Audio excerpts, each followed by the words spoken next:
Secretary General, all other dignitaries, permit me only to say that all protocol observed. We'll start with our program. We noticed from the last session that we start with good numbers, and when after lunch, the numbers dramatically drop. So we do not want that scenario. So we aim to finish maybe earlier than the program shows. But the chief driver of this process, the real meat of these proceedings, is delivered by my sister Eva. So a lot of when we will finish is largely dependent on her presentation ultimately. Now, let me just then call upon Madam Secretary General of Sadc PF to please deliver the welcome address. Madam Secretary General, I give you the floor.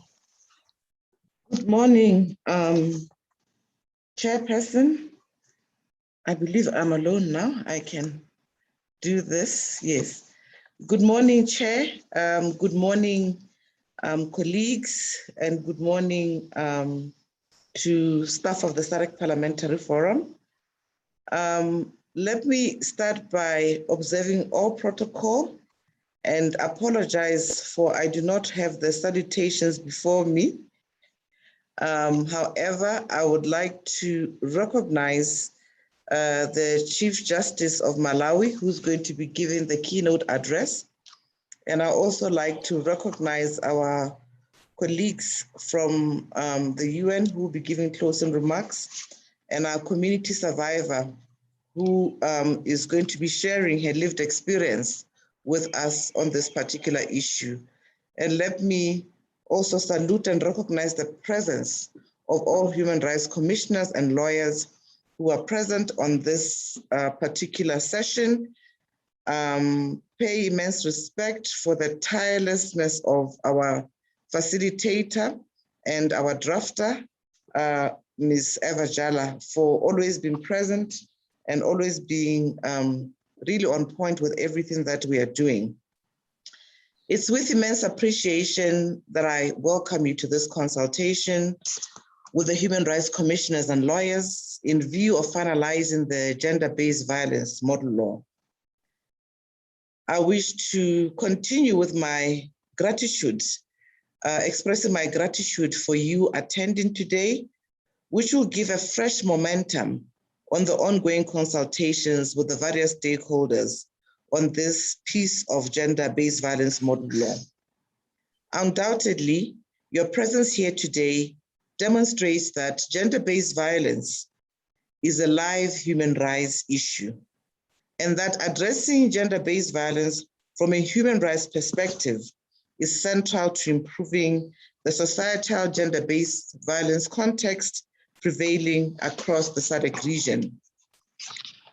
You may ask, who is Sadc PF and why are they leading this particular process? Let me highlight that the Sadc model law on gender-based violence is a logical and sequential outcome which offshoots from the Sadc Parliamentary Forum Strategic Plan of 2019-2023. The Forum Strategic Plan enshrines the need for the Sadc region to achieve gender equality and at the same time adopt a culture of respect for human rights, which, as you are aware, includes the right to physical integrity, the right to health, and the right to life. Human rights are thus central to the gender-based violence discourse, and it would have been a missed opportunity to pursue with the model law consultations without the presence of you as human rights practitioners.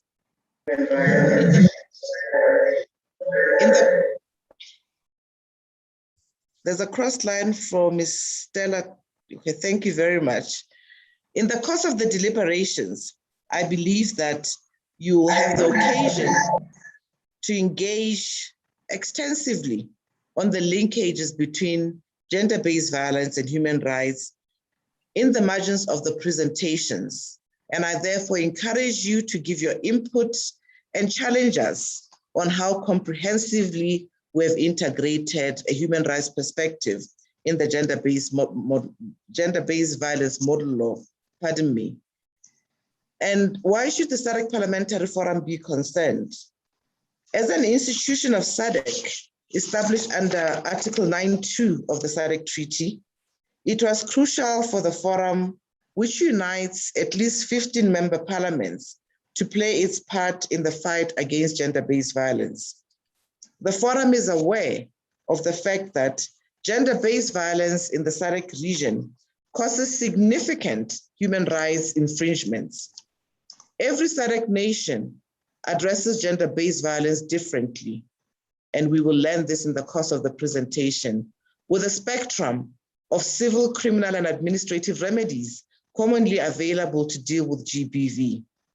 However, the human rights aspects of gender-based violence are often overlooked, whereby the state as a duty bearer has to enact appropriate legislation or take the necessary measures to protect its citizens who are right holders from GBV and other forms of inhuman or degrading treatment. Accordingly, human rights discourse give a push for the GBV legislation to be enacted by the state, and at the same time, ensure that GBV laws are compliant with the basic notions of human rights and dignity of the person. Dear colleagues, as you're aware, gender-based violence also leads to other social ills which have dire human rights implications, such as HIV infection, early and unintended pregnancies, and child marriages, to name a few. The Sadc Parliamentary Forum has thus found it necessary to urgently address GBV, considering that GBV is the very scaffold which supports a variety of other social predicaments. In addition, I wish to emphasize that the Sadc model law on GBV fits within the broader Sadc regional strategy and framework of action for addressing GBV, as illustrated in the strategy for 2018-2030, and therefore calls for human rights compliant legislative provisions which outlaw negative traditional, social, economic, and political practices that promote all forms of gender-based violence. Such an approach echoes the gender-related objectives under the Sadc Protocol on Gender and Development, the Sustainable Development Goals, especially Goals number 5 on gender equality, the Beijing Declaration, as well as Aspiration 6 of the Africa Agenda 2063 on women and youth empowerment. The gender-based violence model law is thus consolidating international and regional efforts by refocusing the GBV debate and gearing it towards the adoption of refined legislative provisions. Dear colleagues, the Sadc model law on GBV will become a persuasive and non-binding legal instrument that can be used as a yardstick for the reference of Sadc members of parliament and continuous domestication initiatives. Along with the Sadc model law on HIV and the Sadc model law on child marriage and the model law on gender-based violence is intended to complete the full picture with respect to the capturing of human rights issues that affect women and young girls in the Sadc region. As human rights commissioners and lawyers, you'd of course appreciate the importance of soft law that is infused into the appropriate state parliamentary processes to eventually become hard binding law. The strategy of the Sadc Parliamentary Forum is to adopt Sadc model laws in collaboration with all member parliaments, and then exercise oversight over domestication initiatives through its dedicated organ called the Regional Parliamentary Model Laws and Oversight Committee. In other words, the Sadc model law on gender-based violence will not be an end in itself, but will mark the beginning of a structured process for domestication to occur in a progressive manner with collaboration of SADC member parliaments. This accelerated process towards full domestication will thus ensure that in the medium to long term, SADC member states are equipped with robust gender-based violence legislation that responds to the needs of SADC citizenry. The SADC model law thus strike a middle ground to conciliate regional legislative initiatives with the principles of state sovereignty and the independence of parliaments. Dear colleagues and distinguished participants, stakeholders consultation is a fundamental aspect of every model law that the SADC Parliamentary Forum develops. If the model law is the nucleus, then the stakeholders are the electrons which gravitate around it to ensure that the nucleus is viable.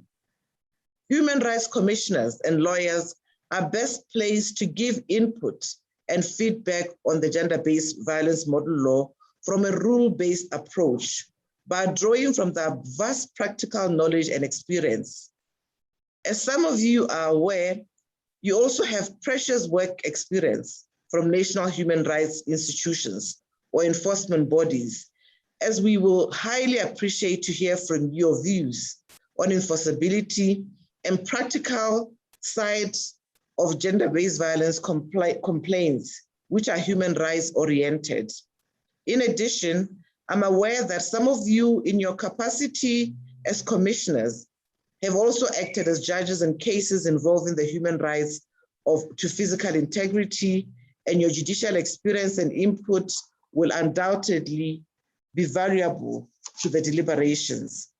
Indeed, we are confident that the ensuing discussions will be lively and constructive to the finalization of the SADC model law. For this session, you are thus invited to express your opinions or concerns to the SADC model law from a human rights lens, and to engage freely and frankly with the legal drafter and facilitator. On this note, I wish to thank you again for your attendance today and wish you all a pleasant session.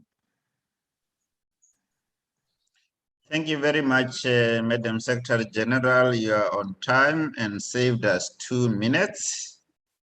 Thank you very much for your illuminating exposition of the state of play.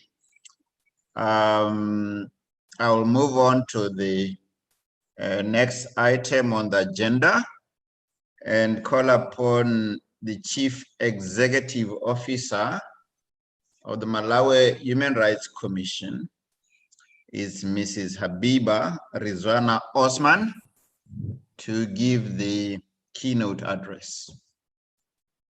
Thank you very much, Judge Dinkake.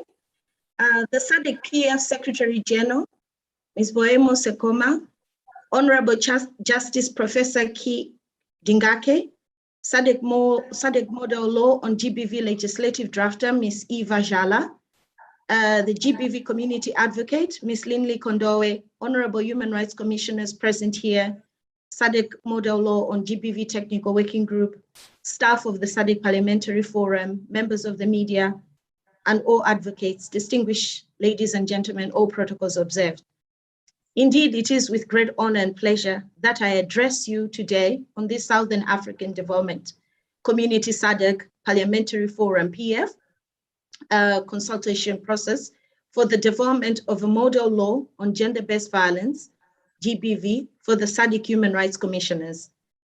The proposal to develop a regional model law on GBV, as we all know, emanated from the SADC PF Regional Women's Parliamentary Caucus, RWPC, during the forum's 44th Plenary Assembly session held in Maputo, Mozambique, 26 November to 10 December 2018. This motion was adopted in recognition of the endemic nature of GBV, its multidimensional effects, and its devastating impact on the lives of innocent women, men, boys, and girls in our SADC region. GBV is not only a problem in the private sphere, it continues to be a threat to human security, peace and development, and to the achievement of national, regional, continental, and global development goals. And GBV has also drastic social and economic consequences, at the national level, and it remains amongst the most severe and widespread human rights violation in Southern Africa. So while 1 in 2 women have experienced GBV at some point in their lives, at the global level, some countries in the Sadc region have higher instances of gender-based violence. So the emergence of COVID-19 has exposed the structured discrimination and inequalities faced by women and girls and their marginal position in the society. And throughout the region, reports of abuse, such as intimate partner violence, sexual harassment, child marriage, female genital mutilation, domestic and sexual abuse of women, girls, online abuse, harassment, and exploitation of children have also increased during this pandemic by at least 20%. In Tanzania, it's reported that there are emerging new harmful practices due to COVID-19. And there've also been increase in marital rape, for example, in Swaziland. And GBV has cost, for example, the South African government at least 1.7 billion rands.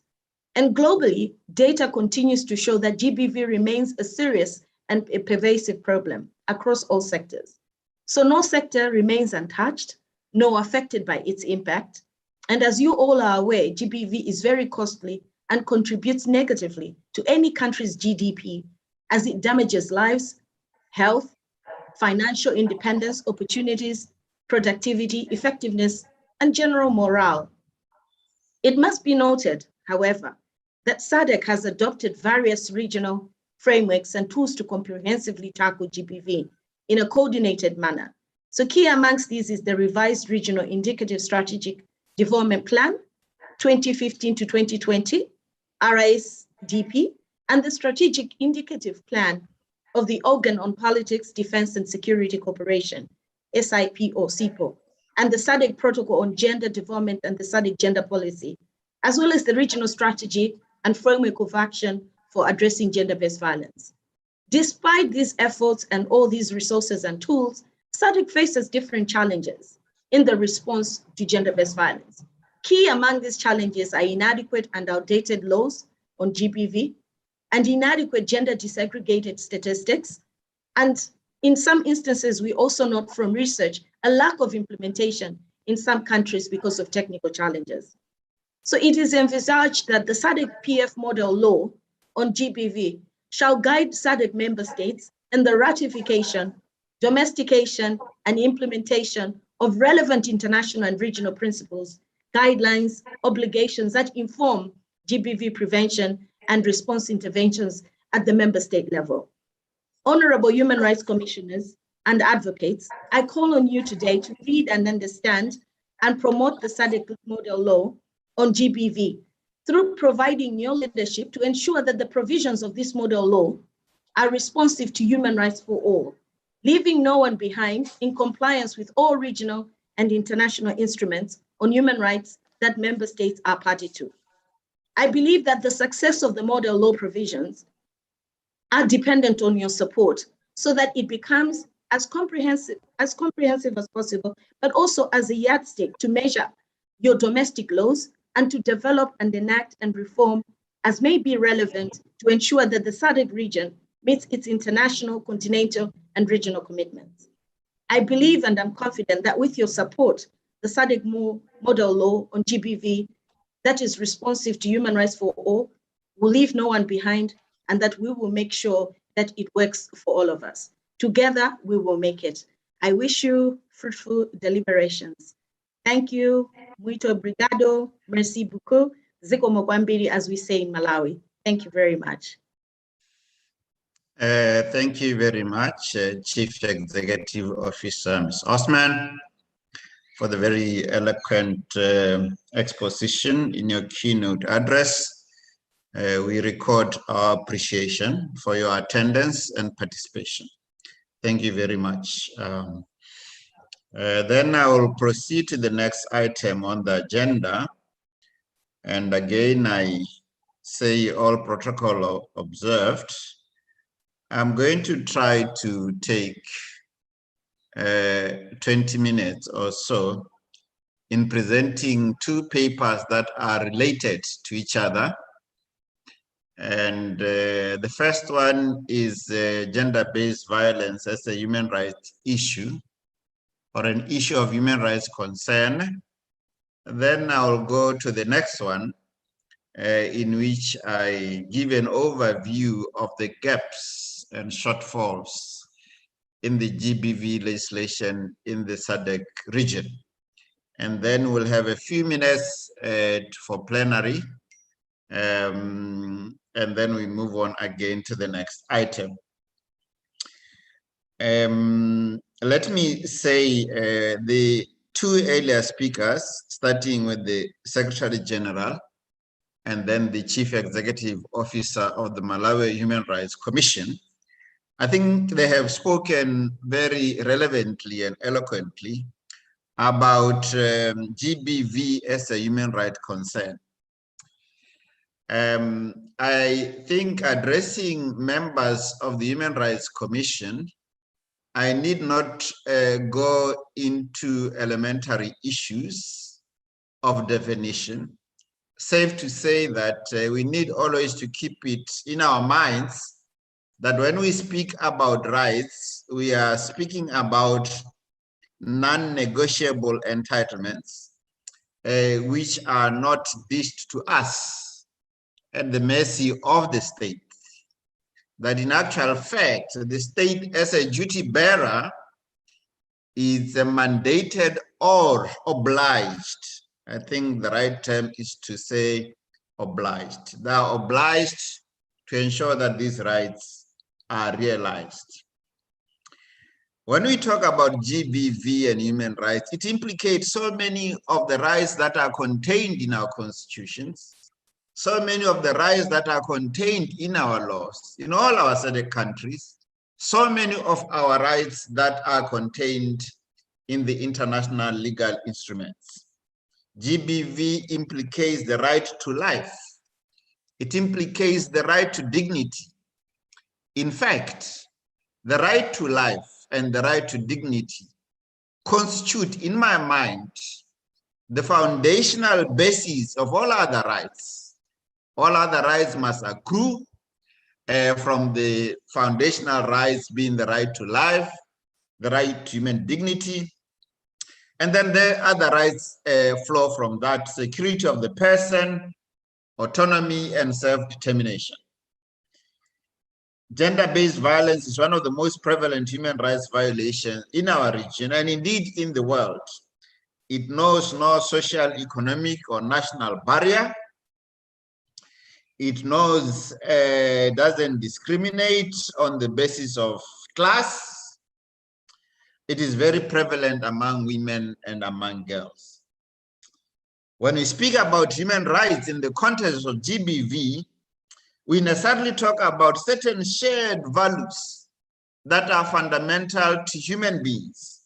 Values such as dignity, equality, liberty, freedom, self-determination, the right to autonomy. Those are the values that are implicated. GBV is rooted in gender inequality. That is where it is rooted. And is simply, there are many definitions of gender-based violence.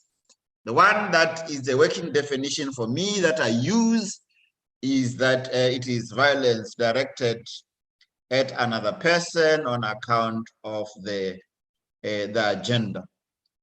Victims of such violence can suffer sexual and reproductive health consequences, including forced and unwanted pregnancies, sexually transmitted infections, including HIV, and even death. The Sadc region, as the two speakers have pointed out, has high rates of sexual violence against women and girls.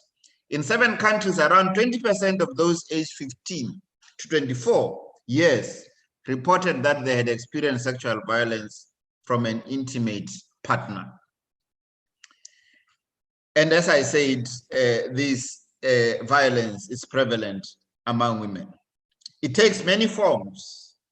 It includes rape, murder, incest, sexual harassment at the workplace, at schools, and in other spaces. and it is recognized the world over as a problem that needs to be attended.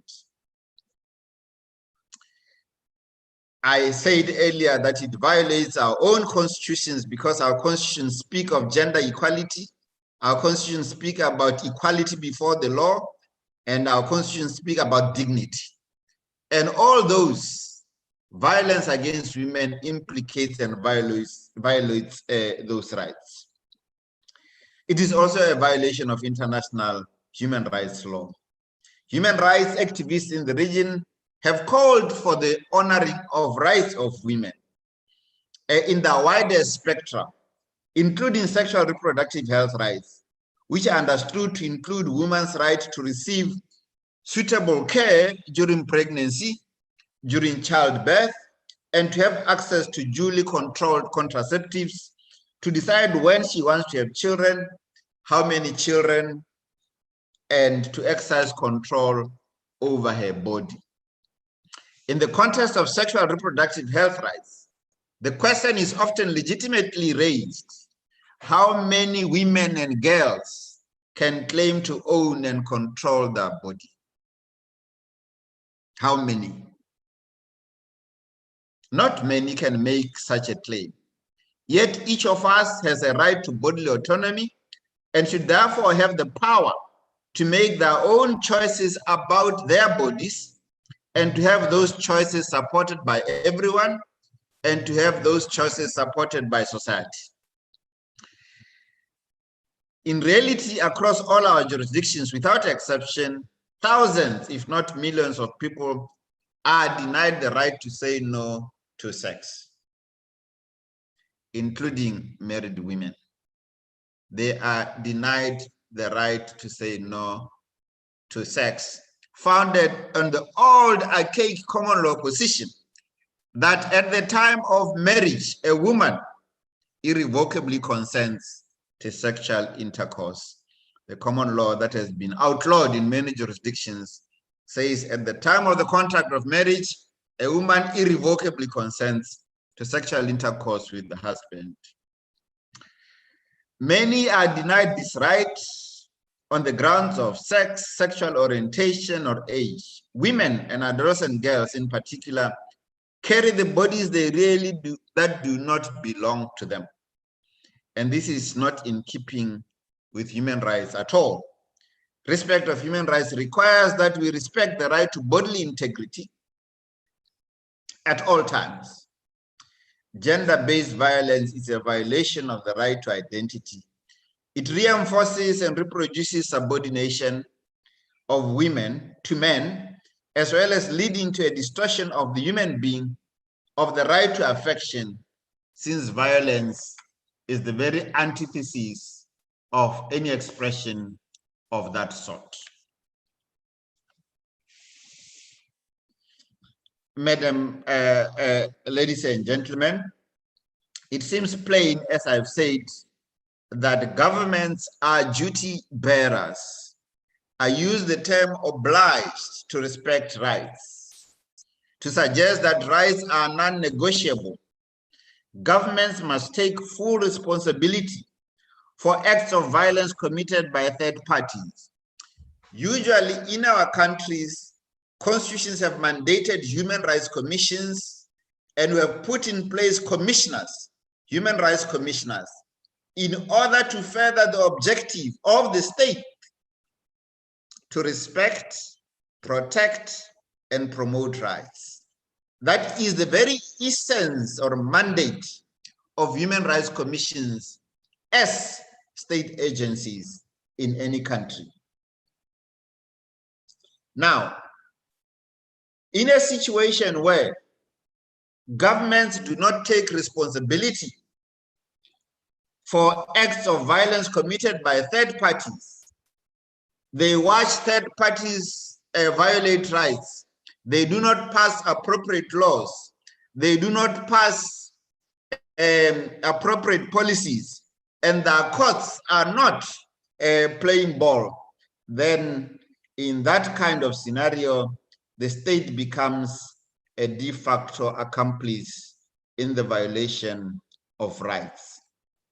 It is generally accepted that the state becomes a de facto accomplice if it does not offer women the necessary protection for violations of human rights. It can also be credibly argued that the incapacity of the state to put an end to social, economic, and cultural conditions that hold women in bondage is a form of culpability that they must take accountability for. In our region, as you know, culture is often used to justify the oppression of women. We need to acknowledge that certain cultural practices per se offend against human rights, and we must accept that certain roles and characteristics that are culturally assigned to women restrict their options and also restrict their autonomy and offend against human rights. Acts of aggression against women have many negative consequences. They include physical and psychological injuries. But as for physical injuries, we don't need to go in detail about what they are. They are often manifest to the naked eye. But the psychological injuries include depression, anxiety, eating disorders, stress, compulsive behavior, and all other associated ailments that are occasioned by GBV. It is a phenomenon that is hardly reported on account of many reasons, including that women often internalize social values that see female subordination as natural. They accept cultural norms that regulate the life of a couple and the roles of spouse and mother, and they idealize the family and marriage, and they are under social pressure to accept the dominant cultural mandates. Now, because of time, I also want to talk about one aspect of gender-based violence. It takes so many forms. We'll not have all the time to talk about all those forms, but I've chosen to focus on sexual harassment at the workplace, which is very pervasive.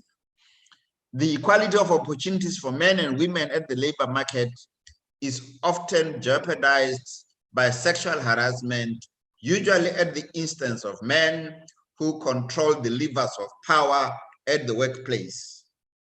And the harassment is meted against women, and which often jeopardize their chances to rise in their career on account of this debilitating harassment at the workplace. I want to conclude this particular section on human rights, having just given you the flavor before I go into the second segment in order to keep with time, and say that what I have sought to do in the last few minutes was to demonstrate that in terms of national and international human rights, GBV is of course a violation of human rights. It is also important to highlight in conclusion that law is a very important governance tool that can help ensure that states respect, protect, and promote human rights. I often warn that although we should never at any one given stage fall victim to romanticizing law as the panacea of all social ills, we should nevertheless understand its use and its limitations. The obligation to respect, as I have highlighted, means that the states must refrain from interfering with or limiting the enjoyment of human rights. The obligation to protect, on the other hand, enjoins states as duty bearers to interfere in order to protect rights against being violated. And the obligation to promote requires states to take active steps to inform and educate the citizenry against all harmful effects of gender-based violence.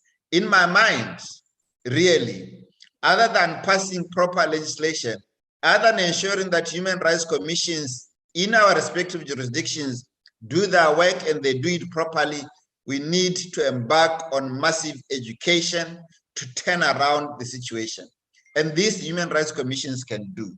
It seems to me that education holds the key to the promise of a better society for everyone, where we can educate our children boys and girls on the values of equality and human rights for a better world of all of us. That concludes my first segment.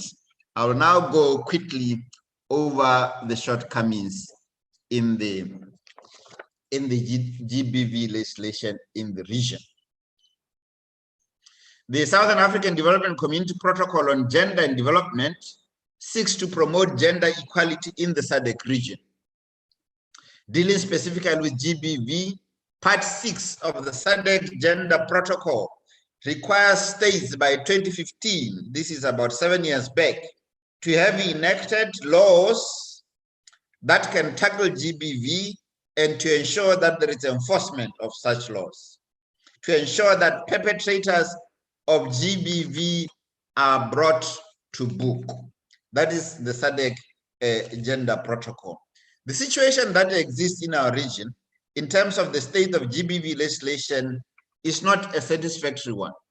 In the last decade, GBV legislation in the region has significantly improved, and the uptake of GBV services is improving, although the provision of places of safety for GBV victims and referrals among service providers remains a challenge. 11 Sadc member states have laws on domestic violence, and 13 have sexual assault legislation. With the exception of Angola, all Sadc member states have sexual harassment laws, up from only 2 in 2009. From 3 in 2009, Madagascar, Mozambique, and Zambia, all Sadc member states now have laws on trafficking of persons. All member states offer some form of services to survivors, which is commendable. Now, there are gaps, and the gaps are many, and I offer a summary here, given the limited time that we have. Research has revealed the following shortcomings on GBV legislation in the Sadc region, which I think it can spur on human rights commissions to conduct further research and deepen this aspect so that we can urge governments to pass appropriate legislation. The legal framework in 12 member states still discriminate against women, as they either do not have sufficient and adequate definition of discrimination consistent with CEDAW.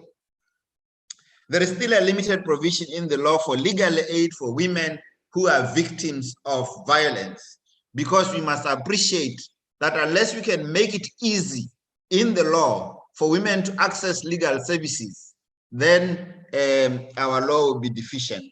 That is a gap, a major gap. 7 member states have gaps in laws covering nationality, statelessness, and internal displacements. There was criminalization of abortion in 13 member states. And this is critical because it results in unsafe abortions and high mortality rates that undermine the right to life.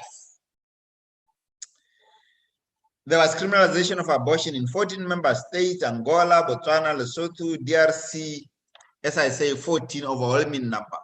And with respect to sexual harassment laws, sexual harassment is prohibited in 16 member states, which is good. None of the member states recognize sexual harassment violation. Sorry, only 4 states have support services for survivors. 14 states provide criminal sanctions for sexual harassment. 8 have civil remedies, and 9 provide administrative remedies.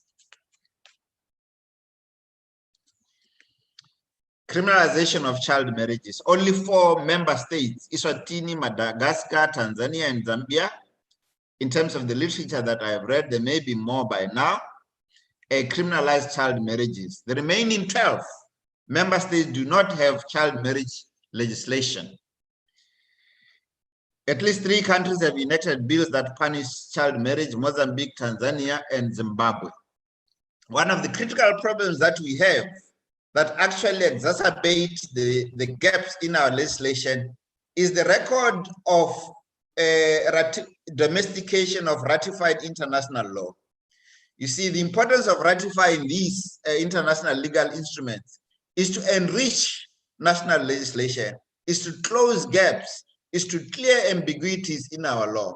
And although we have ratified them, our domestication record is very poor, and that explains the gap that is manifest. We have outdated criminal penal codes. Angola has crimes of discrimination. Not many other countries do. And criminal laws do not explicitly cover crimes of femicide. They refer to intimate partner violence. Most laws do not criminalize the negative attitude of service providers towards survivors of GB violence. And there are issues around online sexual abuse. There is limited recognition on online sexual abuse. Only Malawi's Electronic Transaction and Cybersecurity Act of 2016 refers to crimes of cyber harassment, cyber stalking, and offensive communications. General marriage and sexual offense legislation in the Sadc region has many loopholes which cause the infringement of women's rights and abuse, such as polygamy, that still continue. Marital rape is rampant, but it has not been criminalized. This, in short, constitutes an overview of the shortcomings, and there are many of the GBV legislation in the region. I would pause here and close the two segments of the papers, the background papers that I was giving. I have exceeded, I think, I haven't exceeded my time. Within time, I'll now open the floor to plenary for about 5 minutes or so before we move on to the next item of the agenda.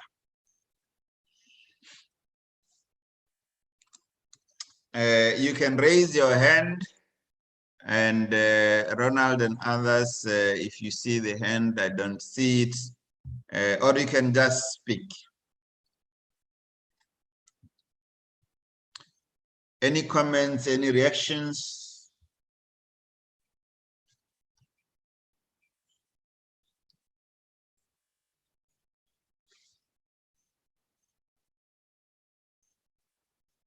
Am I still with everybody?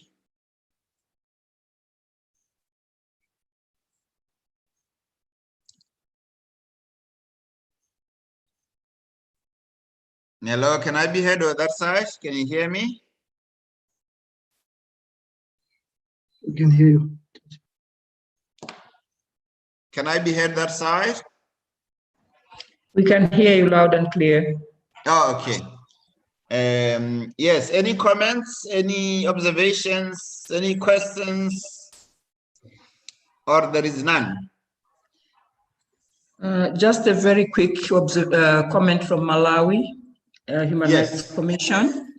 I just wanted to thank you for a very elaborate presentation and for raising the flags in terms of where most of the member states are falling short in terms of having mechanisms or laws that support survivors of gender-based violence and ensuring that women have access to justice. I think in your presentation, the issue of access to justice is a very prime one, in terms that our courts in most of the countries, Malawi in particular, are not very accessible in terms of distances that women have to go in order to access justice. But apart from that, the whole issue of legal illiteracy amongst women is another challenge, because much as they feel aggrieved, most of the time they will not even seek justice because they don't know where to go. So one of the areas that we have really got to undertake is to ensure that we raise that awareness in terms of legal literacy in our countries and ensuring that the survivors can actually go and seek justice. Thank you. Yes, very well. And that you raise a very important point. I think we should underline it. Is all too well, and sometimes we run, we exhibit this weakness of emphasizing law for their own sake. But until such time that the ordinary person is aware of the rights, only then can that ordinary person demand that the rights be respected. Not only that, Malawi comes up with a solid issue about access to justice, And that is always very critical in terms of distance, in terms of ensuring that even the infrastructure is in place for everyone, including the disabled. I think it's a very important point. Thank you very much for highlighting that. Any further comments?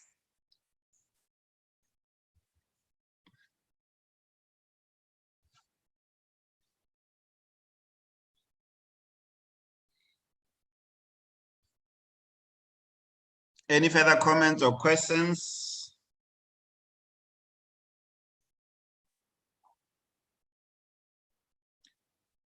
Everyone is happy. Should we any comments?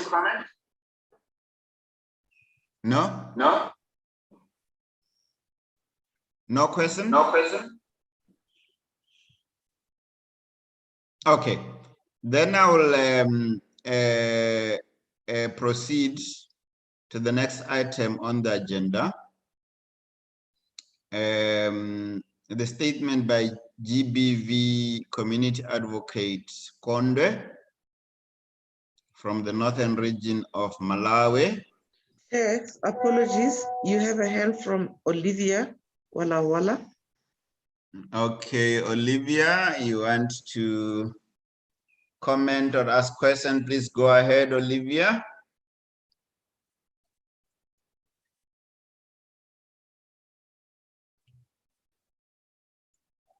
Olivia? Olivia is not there. Yes, Olivia.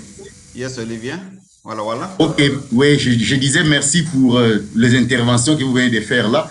Et j'aimerais un peu intervenir.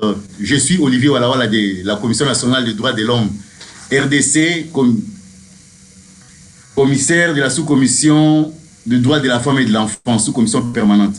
Oui, par rapport à ce qui est de la législation, nous avons quand même un certain nombre de lois qui existent. Mon prédécesseur venait de parler de problème d'analphabétisation, qui est un problème majeur. Et je dirais aussi, il y a un problème, je dirais, de courage de certaines personnes qui sont victimes des violences basées sur les genres de pouvoir affronter la justice. Je parle d'une expérience que nous avons ici.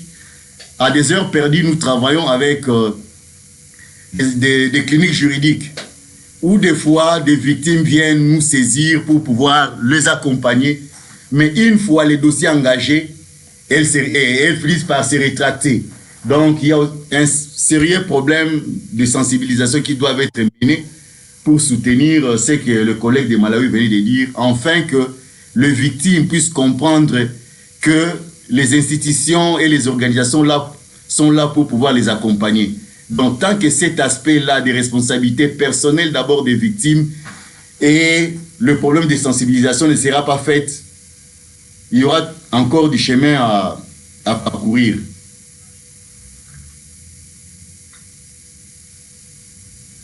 Allô?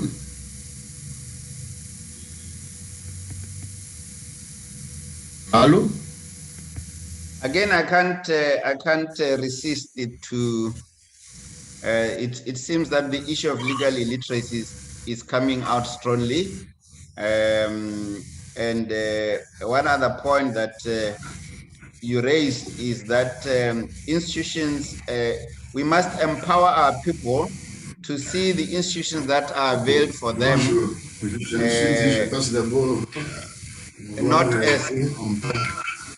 not as enemies. So our institutions must be user-friendly. Yes. Any other comment on that subject?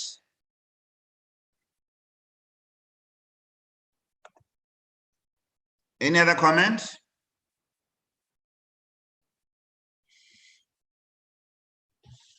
Or any question?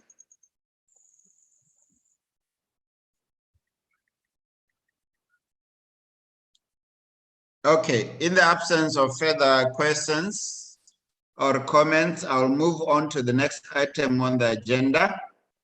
It's a statement by GBV Community Advocate Kondoe I hope I'm pronouncing your name correctly. If not, my apologies, from Malawi. The floor is yours.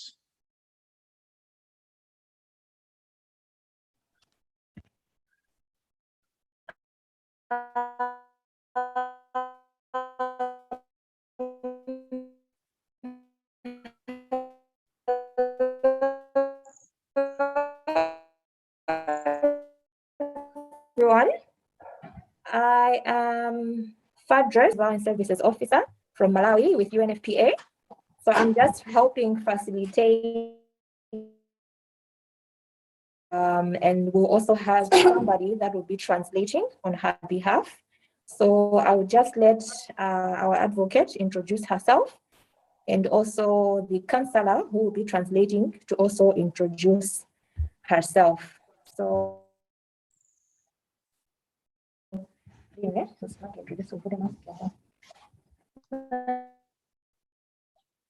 and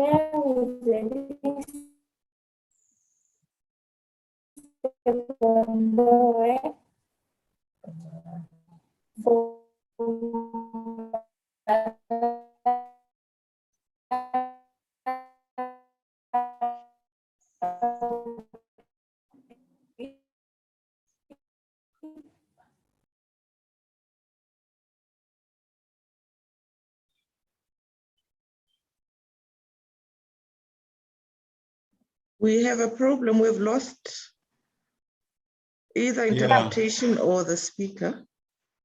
we're having internet challenges. Sorry. Okay. So Okay. I will hand over to Lindy Kondowe to give her testament, and then our counselor will translate into English for us. Lindy. Thank you. My name is Elise Kondowe of Malawi. Nachokera ku Kalonga. Nabwera ku Nzimba. Kuchoka ku Kalonga kubwera ku Nzimba. Ananditenga nda stepfather ku Mzuzu kupita ku Nzimba. Nafika ananditenga tinanyamuka kupita ku Nzimba. Nafika panjira anandiyamba kundifusa. Neri nanyamuka kupita ku nyumba. Tinafika ku nyumba funa kuliwowa ndineyo tigonane. Ndipo siku limene loyamba nakana. Lachikwira anapita kumowa. Analilowa kuchipinda kwathu. Iwowo ndineyo anandiyamba kuninyengerera kundichosa zofala. Iwo ndineyo tinagonana siku yomweyo. Kachike naso iwowo amayi anachoka apo anapita ku Kalonga. Kunali matenda. Ndesiku linaso anandigonaso iwowa a stepfather. Kachikena nanyamuka kupita kwa kabungwe kena kake kukafotokozera nkhani imene iyi. Anandiuza kuti ndikayankhulitsana nawo abambo ako. Ndanapita kwa fotokozera abambo.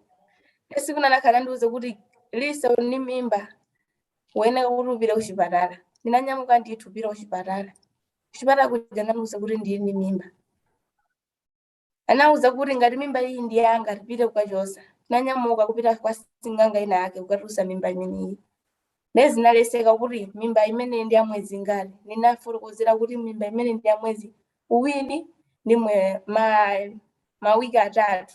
Akuti asingachose. Ingakwana mwezi 3 uzabwera uzatani zachose. Anachita ndalama 20,000. Ndinapita ku nyumba. Nde stepfather ngono wawo naganiza kuti tipita kwa doctor kwembangweni kwamene ndikatanga tukapanga abortion. Tinanyamuka kupita kwa kwembangweni kukachosa mimba. Anapita ndalama 50,000 kukachosa mimba imeneyi. Tinachosa mimba ija tinanyamuka kupita ku nyumba. Tinapita ku nyumba nali odwala. Nafika ku nyumba kujako ana apolisi nda social fair anabwera ku nyumba kuzafufuza nkhani imene iyi. Anapeza kuti ndionadi. Tinanyamuka kupita ku polisi. Napita ku polisi kuja kukafotokoza nkhani yanga imene nayendera. kunyamukaso abamba stepfather namanga iwowo tinanyamuka paja kuyemba ngweni ukaona amene zinthu zinalili mmene ndinayambira kudwala ndipo kuchipatala kuja ndinachokapo tinapita kunyumba kujako kukhoti nkhani nalowa kukhoti anatiuza kuti kukhoti lolo ndisikisi ndinapita kukhoti kuja ndinafotokoza ndinalowa khoti yang'ono ndinafotokoza nkhani imeneyi amene anandinyamula kuchoka nane kunzimba kuboda kupita nane kuyemba ngweni kukachosa mimba ndinafika kujako tinachoka kukhoti kuja siku limene jali ndipo kunyumba nandithamangisa ndinakhala kwa social mawiki atatu ndipo nkha siku linake amayi ndi agogo anabwera kuzapepesa kwa social fair kuti mwana uyuyu abwere kunyumba ndipo ndinabweranso kunyumba kukwana siku limene linalowa kukhoti siku linake anatiuza kuti pa 10 kukhoti zinalesedwa ndanapanga chisankho chokuti ngati zalekesedwa siku limene lili tinyamuke mwanayu tikamulani timuthawise kuti nkhani ikhale ngati kuti umboni palibe umboni wina uliwonse tinafika kuchitipa kuja anapanga chisankho kuti andithawise pita ku Tanzania ndipo napita ndithu ku Tanzania kupita ku Tanzania kuja napanga chisankho chokuti ine ndithawe nzaperekere umboni kukhoti ndipo poyamba nanditumiza ndama 20,000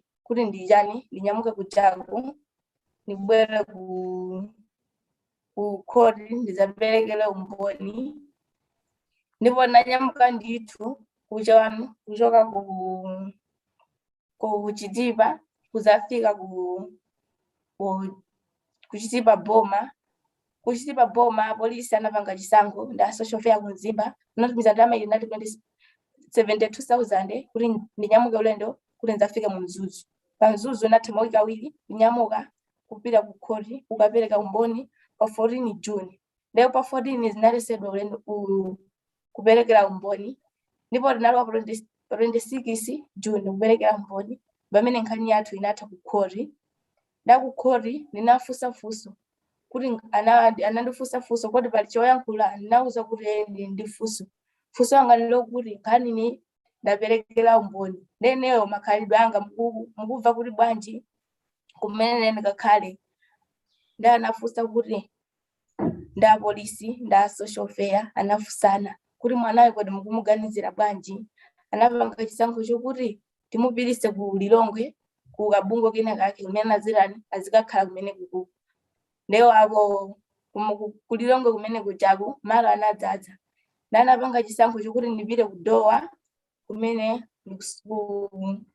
Wednesday sesi kubungwe solina lake imene masungaso ana amene amavulika ndanyamuka kumene kujaku zafika kuno ku Wednesday sesi makhalidwe anga amene ndimakhala kuno ku Wednesday sesi namene ndimakhala kumene kumavuliro anga amene ndakumana nawo kunzimba amene makumana sukuno zikusiyana chifukwa kunoko ndapeza mtendere kuti napeza abale anga amene azindithandiza ndipo chimene chisankho chimene napanga kuti iwo adziwe ndithu chimene napanga ndithu mmene nalemba mtima newo kuti ndipanga chisankho chimene chichi nalemba mtima kuti iwo mmene amapanga sakudziwa koma panopo adziwa ndithu kuti ine ndili mwana wawo chimene amapanga poyamba sakuchidziwa.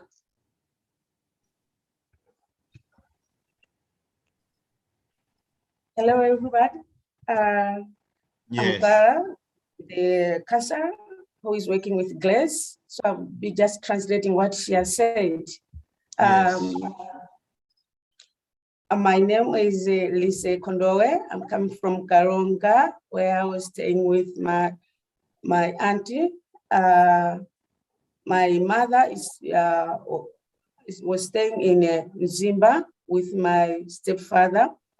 They decided to come and pick me up from where I was to stay with them at Zimba. On our way to Zimba, my stepfather decided to propose to me and give me some money so that he can sleep with me.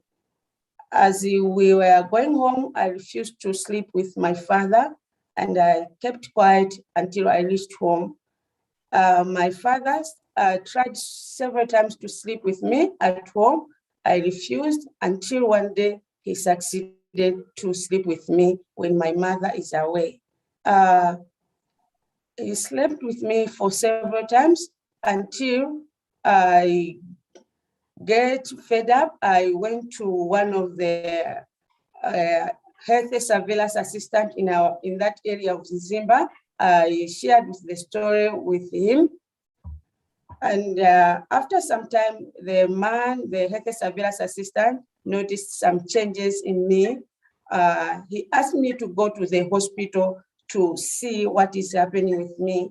So when I went to the hospital, I realized that I was pregnant, 2 months pregnant. So when I shared the story with my father took me to the herbalist, traditional healer, to terminate the pregnancy. So when we were there, the traditional healer said no, because it's still, the pregnancy is still young, we cannot terminate it. We have to wait up to 3 months, because now it's 2 months and 3 weeks. So we have to wait, and they agreed to pay for that exercise of termination of 20,000, which my father paid for that. So we went back to our home when my father shared with a little brother of my stepfather of that case of abortion. So the young brother decided to help him to terminate the pregnancy, took me to the hospital, a private hospital, where we went and do for that abortion. It's when now the news reached the police and the social welfare office. They came to our home and asked what is happening in our home. My mother was like ignorant, said she doesn't know anything, and my father also refused. But the police and the social welfare, they asked them and they locked the man, and it's when now the man accepted the issue. So the side of my father, they came to take me to the home village of my father to hide the evidence. And also they find some people from Tanzania to took me, like taking me away to them, so that there's no any evidence to be available in court. But by the grace of God, I tried to run away from the village and reach to the police at the police station at Chitipa, where I was at that particular moment. It's when now they work with the social affair and the police in Zimba, where the issue was like happened. Now I was taken back to Zimba, and I testified the case in court. At the end, I was given a chance to explain or to ask a question if I had. So that moment I asked where now I will go, because now my father and their relatives, they are no longer need me to stay with them. So I was like destitute. It's when now the social affair and the police discussed the issue where now for me to go next. It's when I was sent to an institution in Zuzu to proceed to Lilongwe. But unfortunately in Lilongwe, there's no any place because the institution was full. Now they decided to took me back to Doha, where now I am at When the Saints.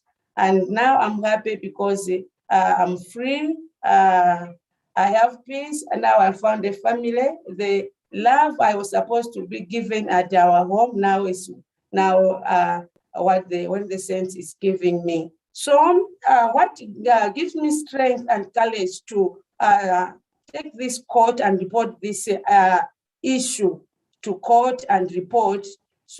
I was looking for justice, and also my father to know that I am his child. And the man now has been sentenced to 54 months. And the other man, the case is still in court. That's it. Thank you. Thank you. Thank you very much. Thank you, Kondowe. for sharing your story with us. We want you to know that we highly appreciate it. It's a very touching story. Unfortunately, it is quite prevalent in our region, but thank you so much. We also thank the translator for translating the story. We appreciate your appearance very much.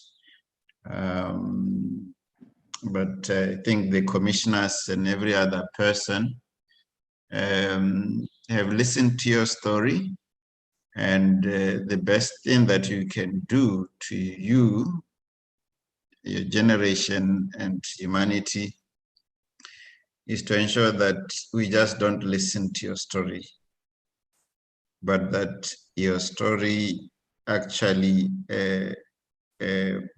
triggers some agency, both in Malawi and in our region, to really now get working at this pervasive problem. So thank you very much, Kondoe, for your touching story. We appreciate. Thank you. With that backdrop, I will now move on. And I don't know whether there is anyone who wants to say anything. If not, I'll proceed to call upon Eva to present. Anyone who wants to say anything? Secretary General, you're happy?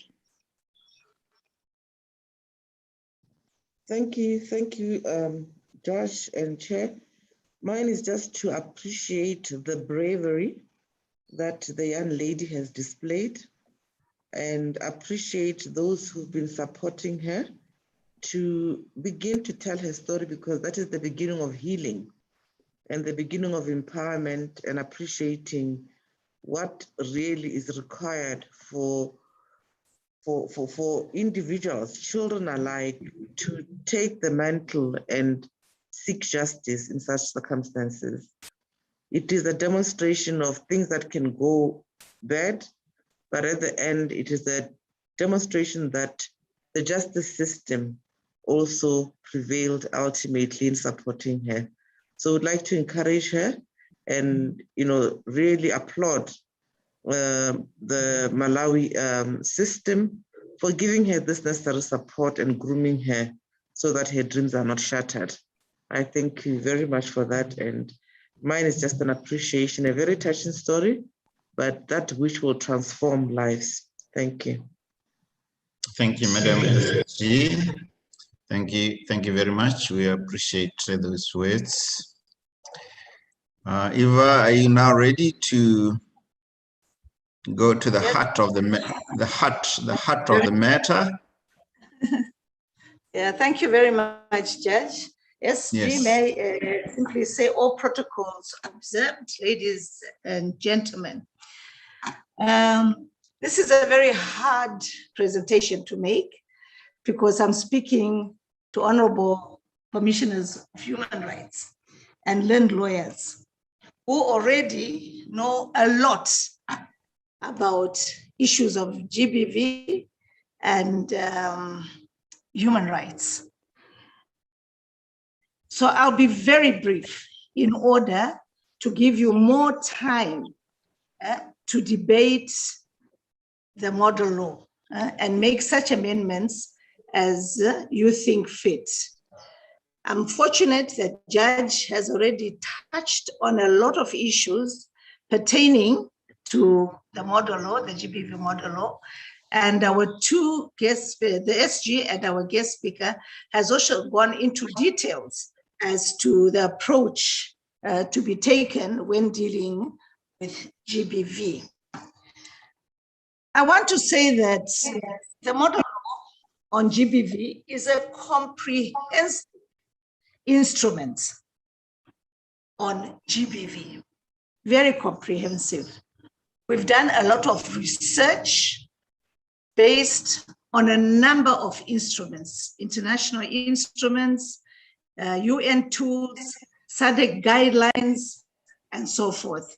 So we are very comfortable that we've covered quite a lot of issues. But this does not mean that the model law is perfect. And that's why we've invited you as human rights practitioners, learned lawyers, to actually look at it very closely and suggest any amendments or inputs that you think are essential in coming up with such a model law. So I'll be very quick. I'll be actually jumping a lot of slides because they've already been touched on, so that to give you more time, we have already spoken a lot. This show is your show. The model law actually is a guiding tool.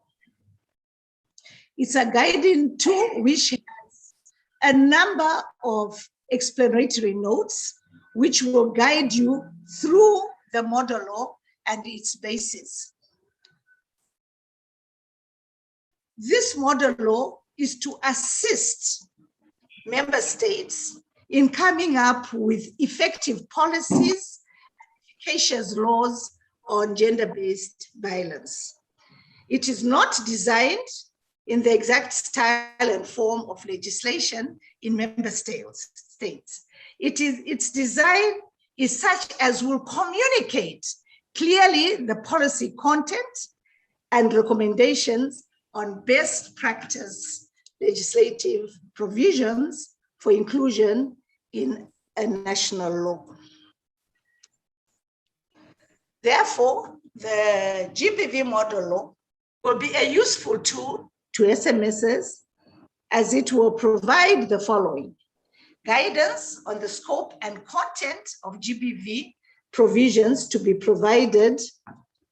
Sorry, may I move? There. To be provided for in national GBV laws. Encourage national legislatures to enact GBV laws where these do not exist, or where they do exist but do not conform with this model law, and to review such laws and enact relevant GBV laws that do conform with the model law. The model law also supports national laws during the implementation stage, especially where there's gaps in implementation processes and procedures.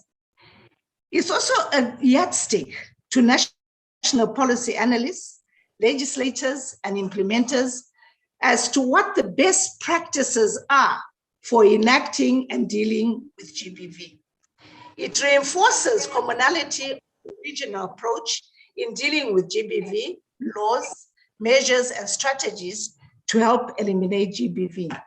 And it also acts as a stimulus for debate, awareness, and advocacy. I know someone raised this, and we have fully ensured that such provisions are actually provided for in the GBV model law. So the underlying rationale is to protect victims and probable victims of GBV, punish perpetrators, and ensure that human rights are upheld in accordance with international, continental, and regional standards and requirements. We all know, and I'm sure, especially yourselves as human rights commissioners and lawyers, that GBV covers domestic violence, sexual harassment in the workplace, human trafficking, and sexual and emotional abuse, economic violence, and so on. When referring to GBV, the discussion is not just about the act of violence, but also about education and prevention, as well as victim assistance. GBV not only has terrible effects, as the judge has pointed out, on the victim, but impacts negatively on society at large, with serious social and economic consequences. It is a national issue, which requires drastic national interventions through the highest tool of governance, the law. And I know you as human rights commissioners and your institutions, human rights institutions, do follow up such cases.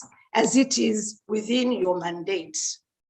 Let me just quickly, before I move on very fast after this, is just to point out the working definitions that we use to come up with this modern law.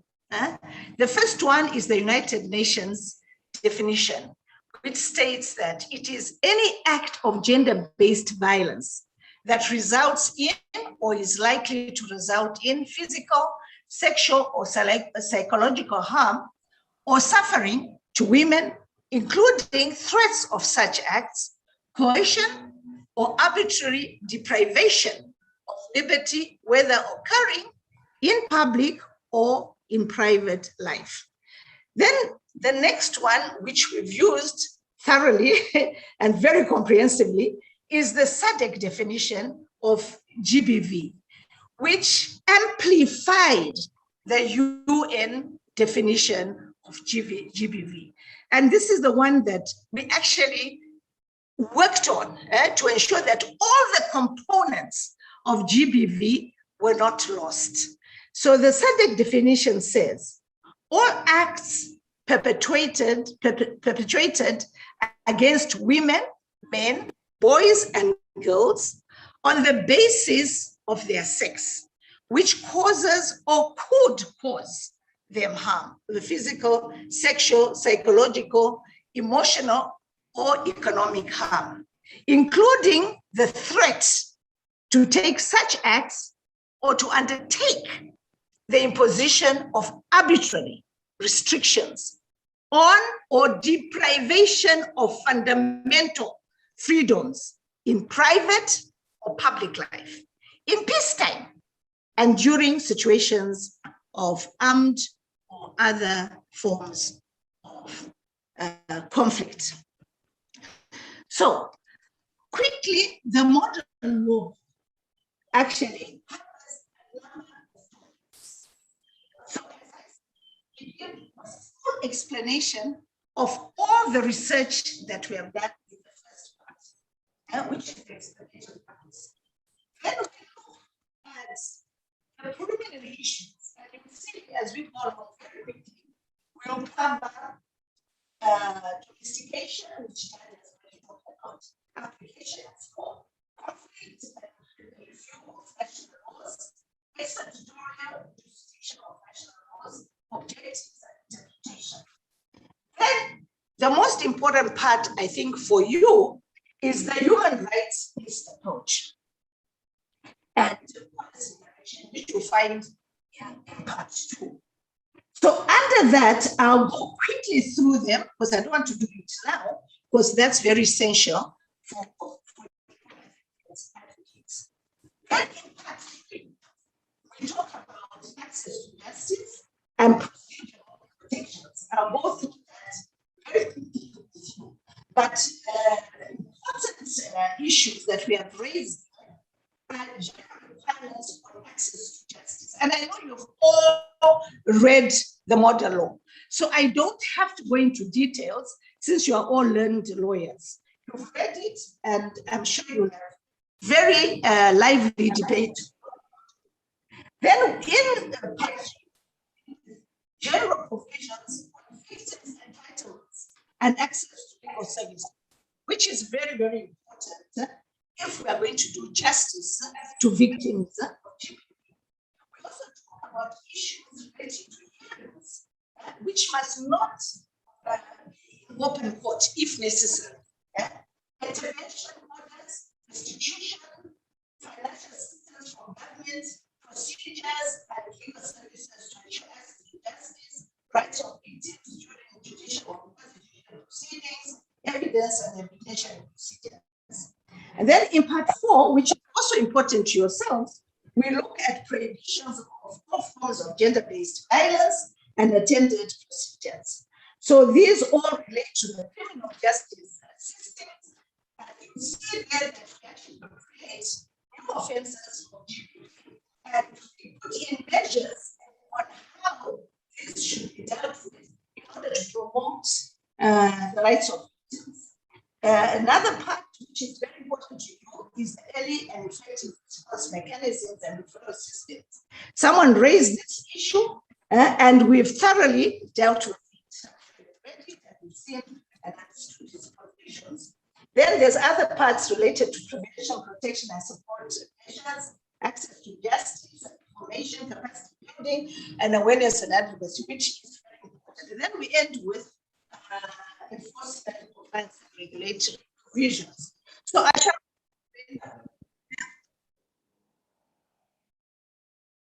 Oh, sorry.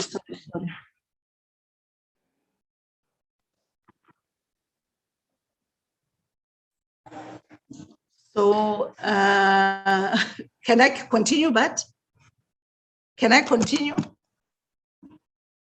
Yes, continue. They say if you turn to the left, that is when there is a problem. I apologize for that, but I hope you have heard some of the issues I raised. But let me just quickly point out, which Judge had done, the inadequacy of national laws on GBV. And as he said, that the majority of member states do have laws, laws in some form or the other, dealing with the components of GBV. But these are not adequate in most cases. And as a result, GBV, we have failed to stem GBV or eradicate it in most of our countries. What are these gaps and why are these gaps existing? We need to interrogate those. So we found that most SMS's legislation have certain loopholes, lacuna in the legislation. Provisions lack scope or content, are fragmented, inconsistent, conflict in allocation of mandates, are ambiguous or generally vague as to meaning, privilege, entitlement, or right. And I'm sure you have also found this in your practice as human rights commissioners and lawyers. There is lack of adequate access to justice provisions. This is the main problem. To enable and capacitate the various players in the criminal justice and administrative systems at various stages to prevent, receive, investigate, attend, prosecute, and decide on GBV cases and enforce decisions and protect victims of GBV. There is lack of adequate compliance and enforcement measures, making the law inefficacious and not having the impact it was intended to have. You find the intention is good by the legislatures, but they fail to complement the law, to finish the law in terms of how the law will be enforced and how the institutions will ensure compliance. So those provisions are very, very weak in most member states. They lack adequate provisions to ensure sufficient and sustainable resources, resulting in lack of administrative and financial capacity to deal with GBV. And would be very interested to hear from you how much or whether or not enough funding is allocated to you as human rights institutions to actually deal with GBV, because the amount of funding that is required for only this particular aspect of the violation of human rights is quite immense. Lack of provision acknowledging and addressing the nexus between statelessness and GBV. Most countries don't even pay attention to that on the one hand, and forced migration and GBV on the other hand. These are serious issues and they affect a lot of women. And lack of inclusion of asylum seekers, migrants, and others on the move, as well as stateless persons.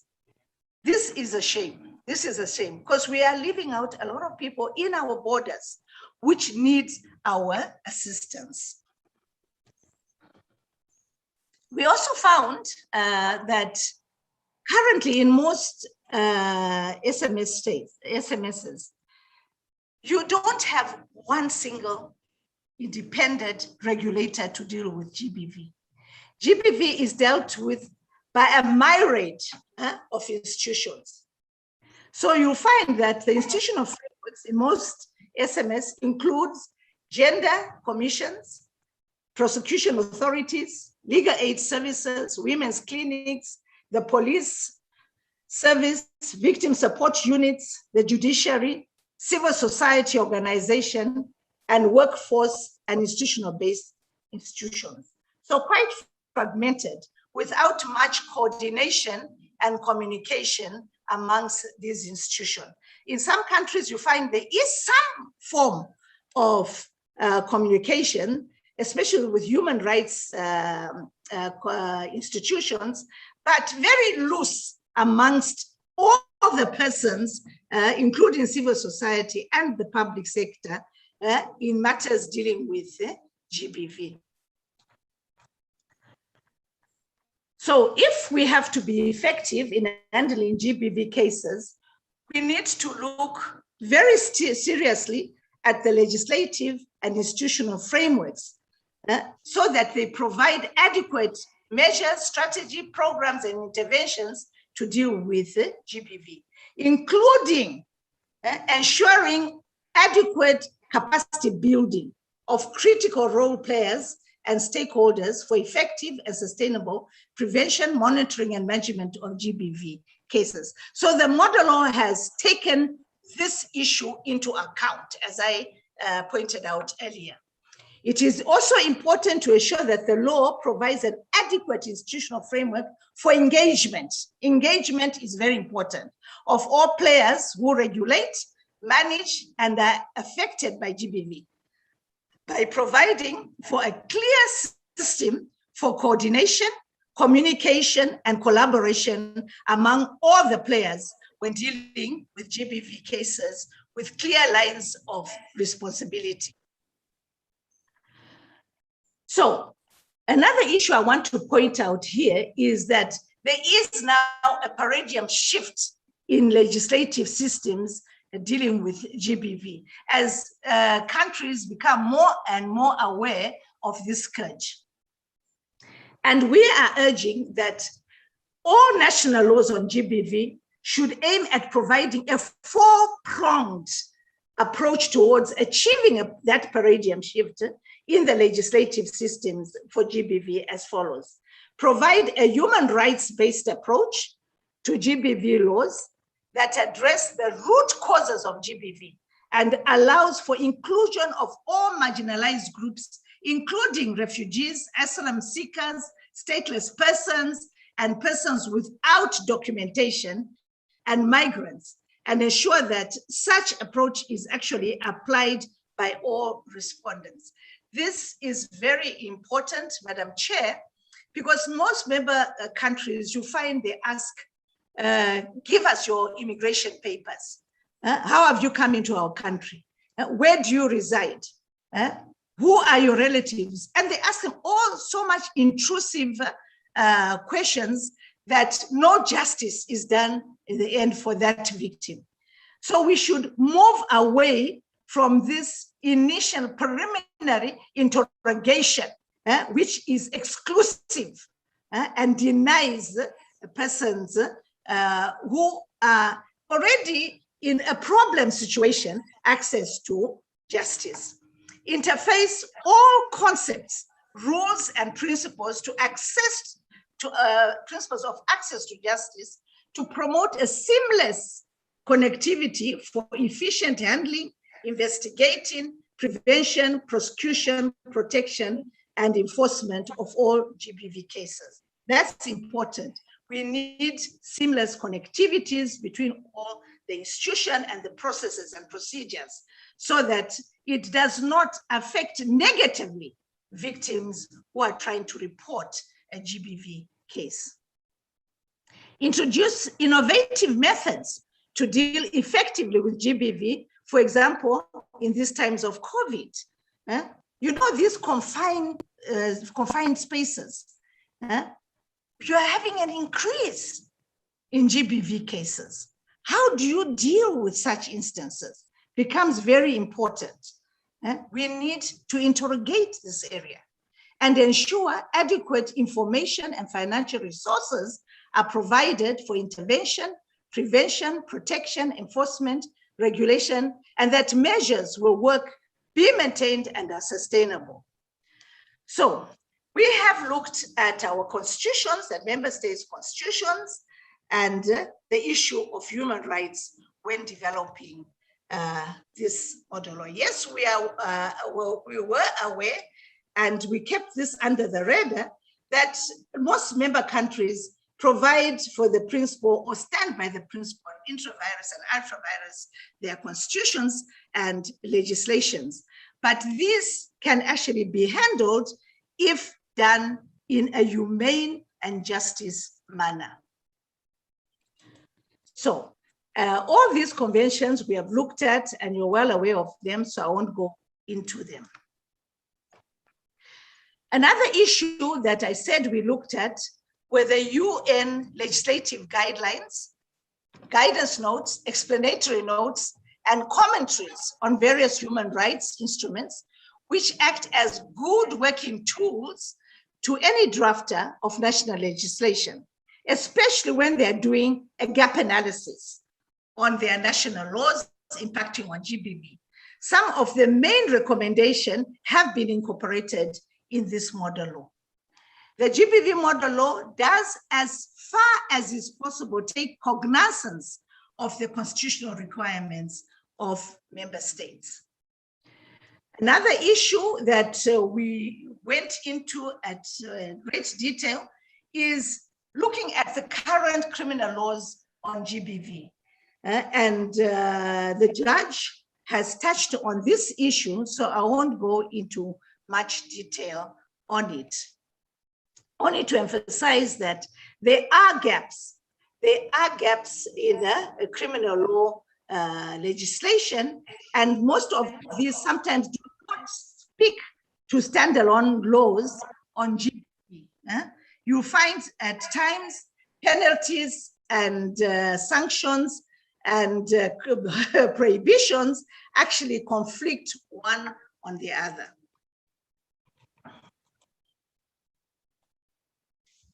Sorry.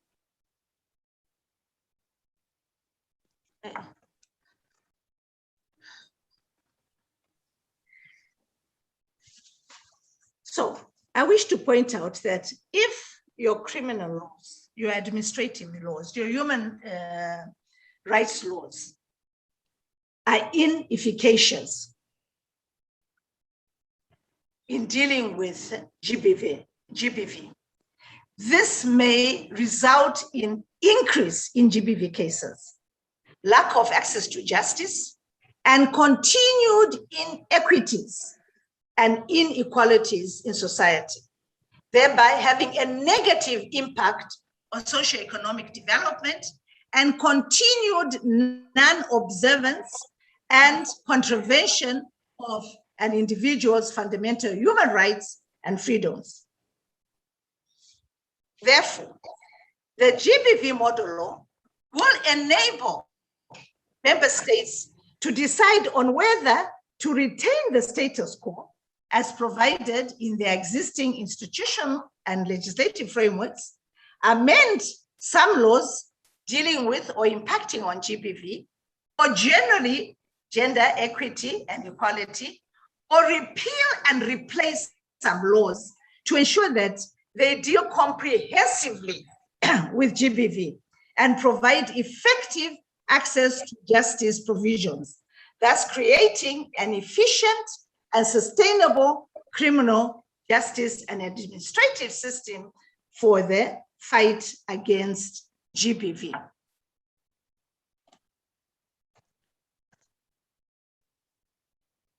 The issue of customary laws and religious norms. I know the judge touched on this, but these are very important. They're very important because sometimes they are overlooked. In most member countries, customary laws and religious norms may impact greatly on women's and children's human rights, offend international commitments on GBV, good governance, and are repugnant to natural and legal justice. They are. And we wonder why it has taken the government this long to start looking at their criminal laws. the human rights laws in relation to GBV and custom and religion, because they are actually very offensive to most women, children, and just say generally victims.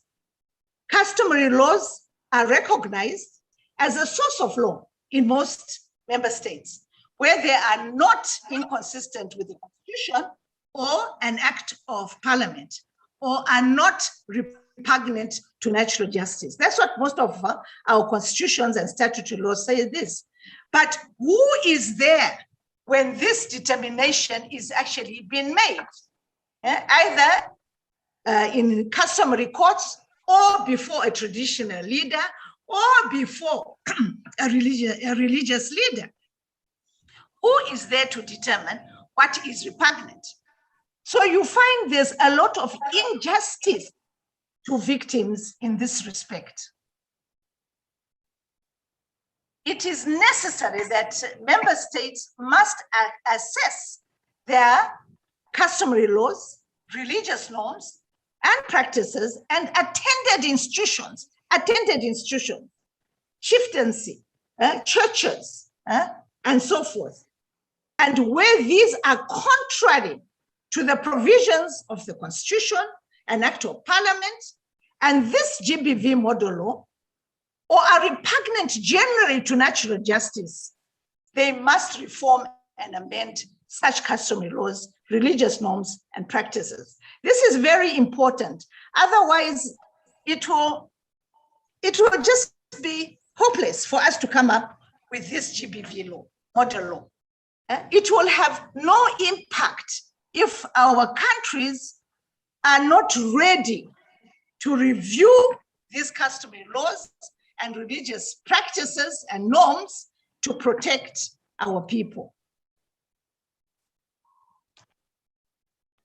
I won't go into all this. Judge has already touched on domestication and international obligations.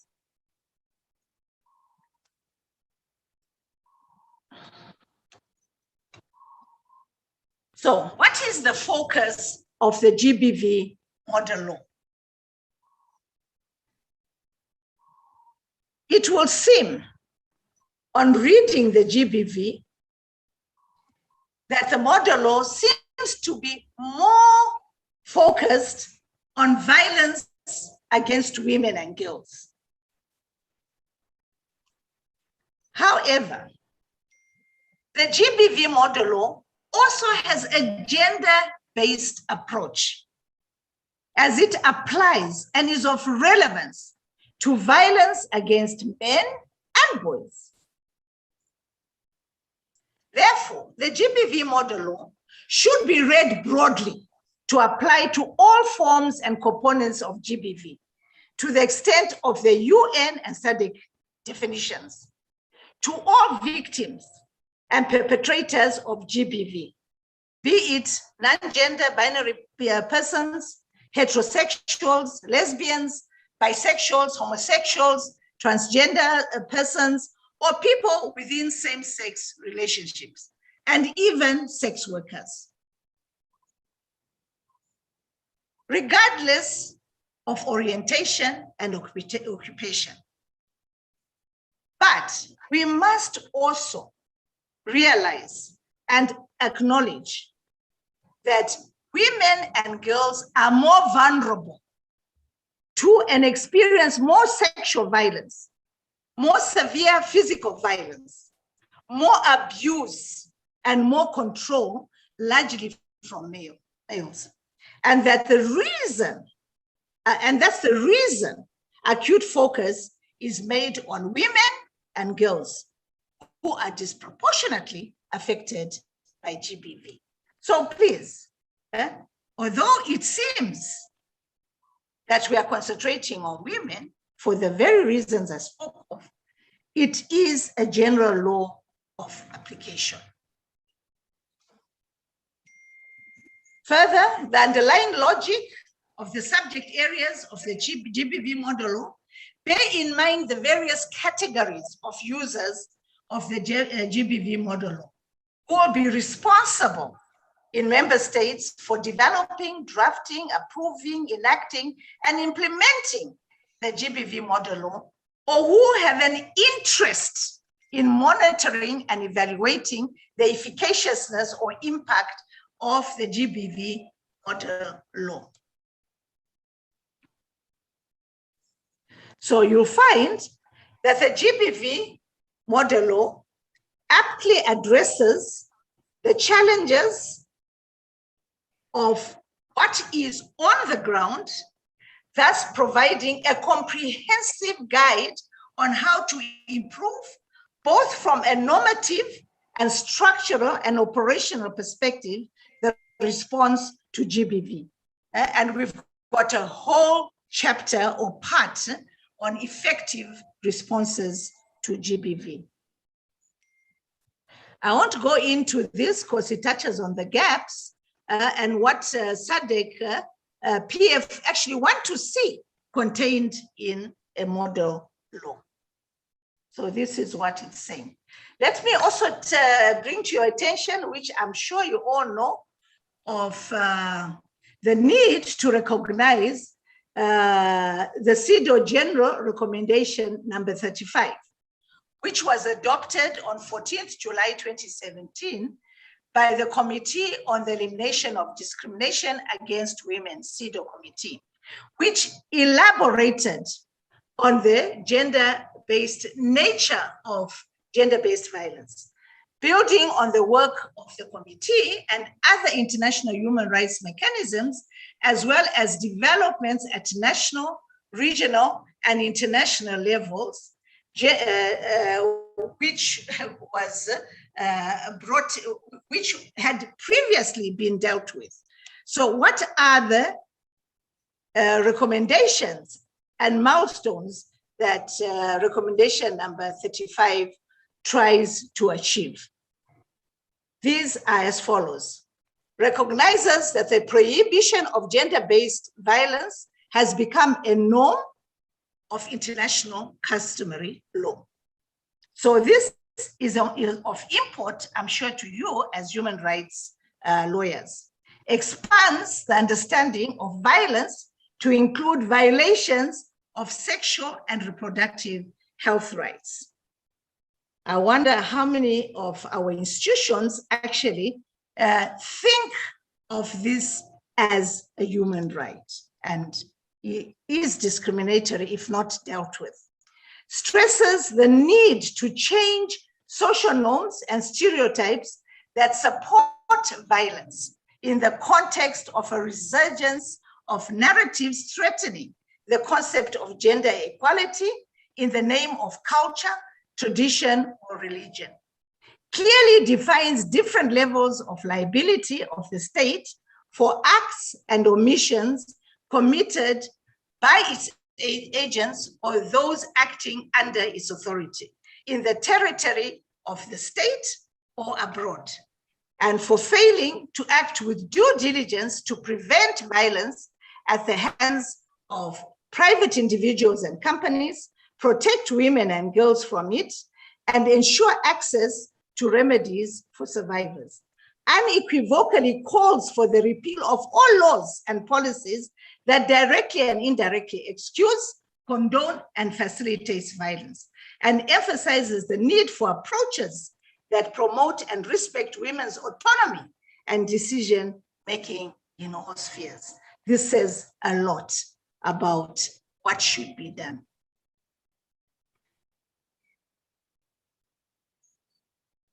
Another issue that was taken into consideration was COVID-19. And we tried to come up with innovative measures to deal with this scourge during that time. We know that the COVID-19 pandemic has seen an increase of GBV in some countries. There's been a global increase also of GBV reported cases as a consequence of COVID-19. There's continued outcry from survivors and victims, civil society organizations, the international community, and other stakeholders for effective solutions to address GBV, including putting into place more stringent and innovative measures to ensure that the COVID-19 pandemic does not act as a stimulus for increasing instances of GBV. The GBV model law attempts to provide innovative solutions and measures in investigating, assessing, prosecuting, and deciding on and implementing and managing GBV and attendant cases. These are very important, the innovative measures, because you'll see that when you have read the model law now, that some of the principles, long-standing principles of common law, some concepts, legal concepts, in evidence gathering, in coming up with decisions based on evidence in the course of law, have slightly changed. Some of them very drastically changed in the GBV model. We wish that you can support these changes in order to ensure justice to victims of GBV.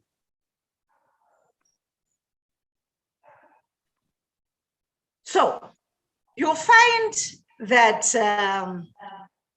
the GBV law, as I said earlier, deals with all the issues I've explained. I want to stop here because I know you've read all the parts. The human rights approach, the access to justice provisions, the prohibitions, the measures to ensure effective response to GBV, the measures and strategies we've laid down to ensure education of victims, children, adolescents, and so forth. You have read what we have inserted in relation to data collection, advocacy and training, and provision of adequate financial provisions for the fight against GBV. I don't want to go into the details, and I'll stop now. So to give you time to debate and make amendments to this very important model law that will affect the way you do business in your institutions. It should not be business as usual. I thank you, Mr. Chair. Thank you very much, Eva, for that elaborate presentation. Much appreciated. It's an opportunity now for commissioners and other participants to make an input. The input into the model law or ask any questions as you may wish. You can raise your hand or you can just speak.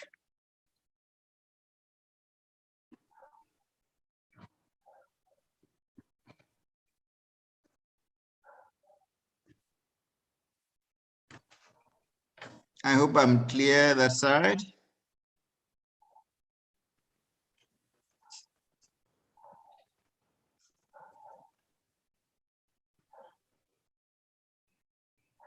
Can people hear me? Hello. Yes, Betha. Thank you so much. I am Betha Sefu from Malawi. Apologies, Betha. Kindly switch off the volume of the other device in the room. Hello. I said kindly switch the sound volume of the other device in the room. Let me check.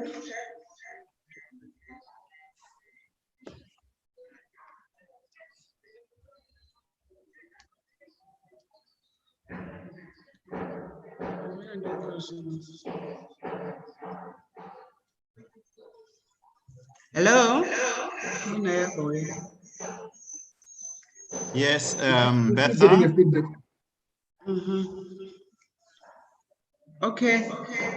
I wanted to say the Sadc model law on gender-based violence is a very welcome idea as it strives to provide guidance to member states to enact legislation reform on gender-based violence.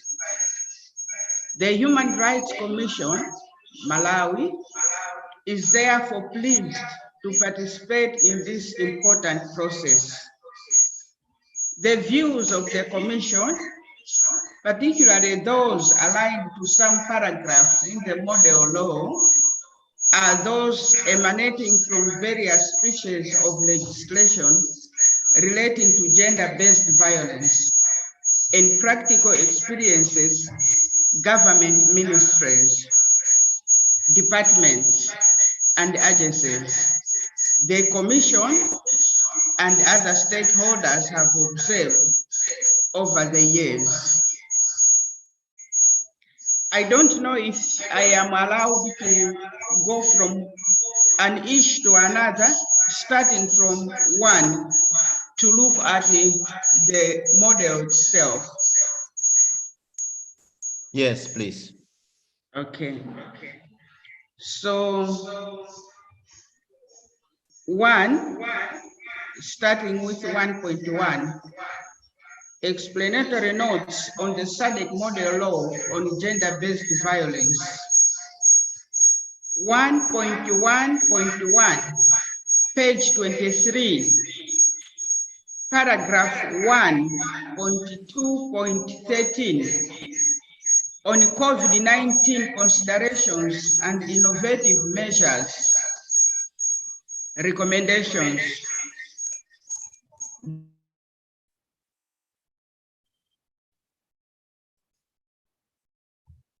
Yes. Preventive and response mechanisms. This will read in tandem with regulations on public health, where pandemics or natural disasters are concerned. Issues for thought should include implementation of preventive and responsive measures, including awareness of reporting or referral pathways, coordination among key stakeholders, including law enforcement, provision of shelters, etc.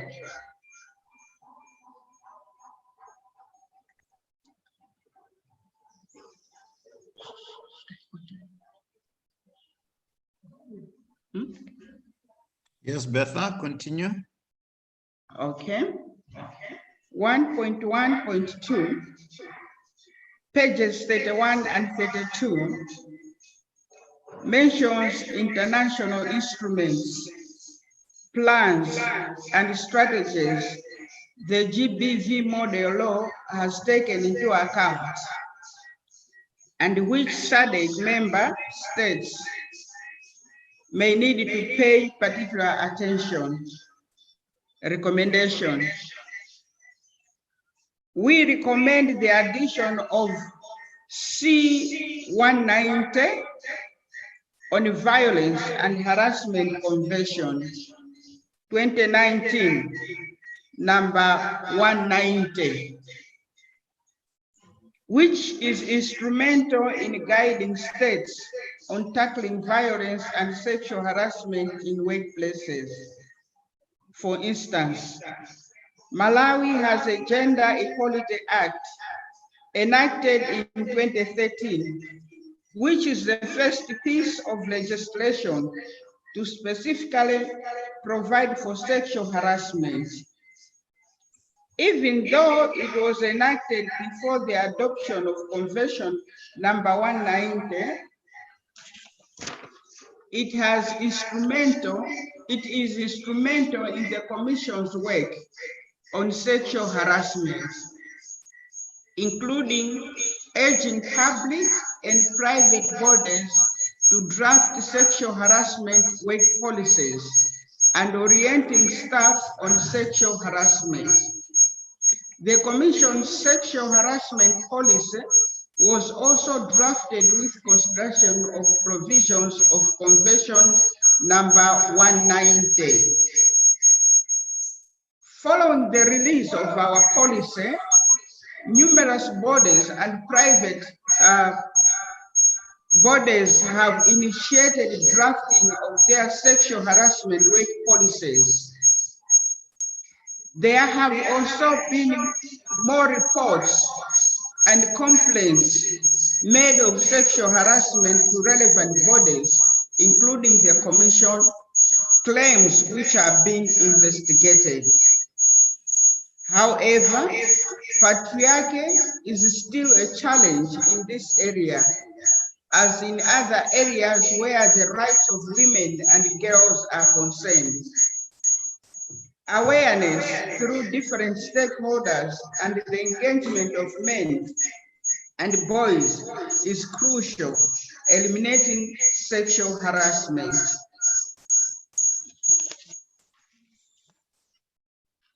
(1.1.3), page 33, on access to justice and procedural protections. The following have been considered and drafted into the GBV model law. Prohibit any law, customary law, or practice and religious rule or practice from being used in GBV responses. Recommendation. Some response mechanisms require the usage of law. For instance, in criminal matters, the question therefore is, which narrative is this prohibition being made? Please avoid mediation that could harm the victim. Sorry, mediation that could harm the victim. Recommendation. The provision should include the following, particularly where the matter is criminal in nature. Maybe I don't know if I should continue with this. It's a long document.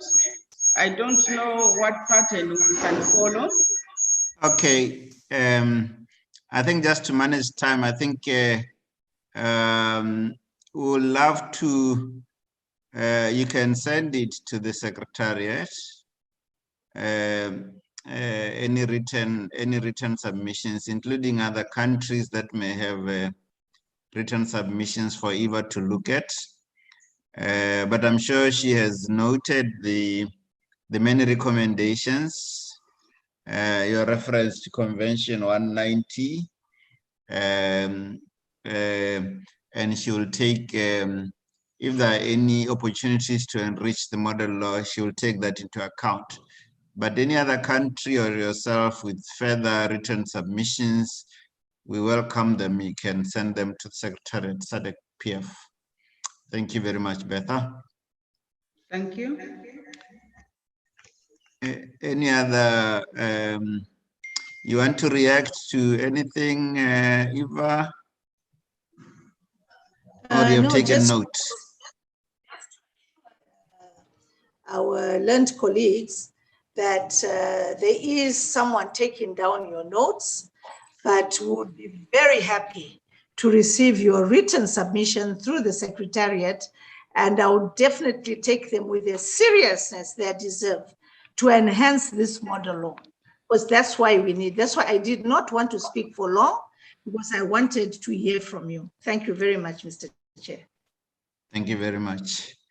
So I encourage other countries with written submissions to send them as soon as possible to the Sadc Secretariat. I know Zambia wishes to do so at some future date. Any other comments or questions? Yes, sorry. Secretary General. Maybe just to indicate that we want to conclude our consultations in September, if anything. So those inputs, maybe if we could just maybe agree on a time frame so that we were able to consider everything all at once. The approval of the model law is scheduled for the 50th plenary assembly session of the forum, which will happen first week of December. But everything else in November should really be translation, cleaning up, among others. So I just needed to put it out there to negotiate the time frame for the input. Thank you very much, SG, for clarity. I think those are the time frames. In order to give Eva adequate time, I suggest that you let us know in the next 2 or 3 weeks. In the course of early September, maybe SG, if we can have written submissions, that would be great, because she has to cross-reference and check and input it into the write-up. Thank you, SG, for that. I think everyone has taken note. Any further comments?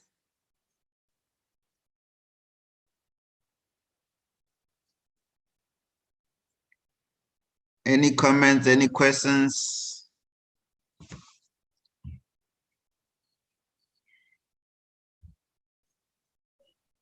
There appear to be. Hello.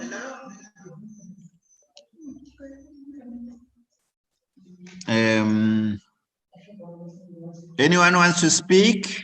Yes. Yes, go ahead. Who is that? Betha. Yes, Betha. Earlier on, we had a little girl talking from Malawi. Yes. She's just an example of the so many that are suffering sexually and otherwise. For a woman, we are grown-ups, we can be able to fight back. But children, some of which are in the napkins, they are being abused sexually. My cry is, us as elderly people, what is it that we can do to protect this little girl child? They are helpless, hopeless, under the hands of somebody who is grown up and is abusing them like that. As Sadc, what is it that we are going to do seriously to help this girl child, baby girl, who is suffering under this elderly person? It's my cry and a question to say, let's think seriously. I was visiting orphanages, and I saw that most of the kids are suffering and are coming to the orphanages because they are suffering under the elderly people. What are we going to do as Sadc? Thank you so much. Thank you, Betha. I think you echo the sentiments of all of us. As the SG earlier mentioned in reaction to that story, we all hope that we can move from talking to doing something.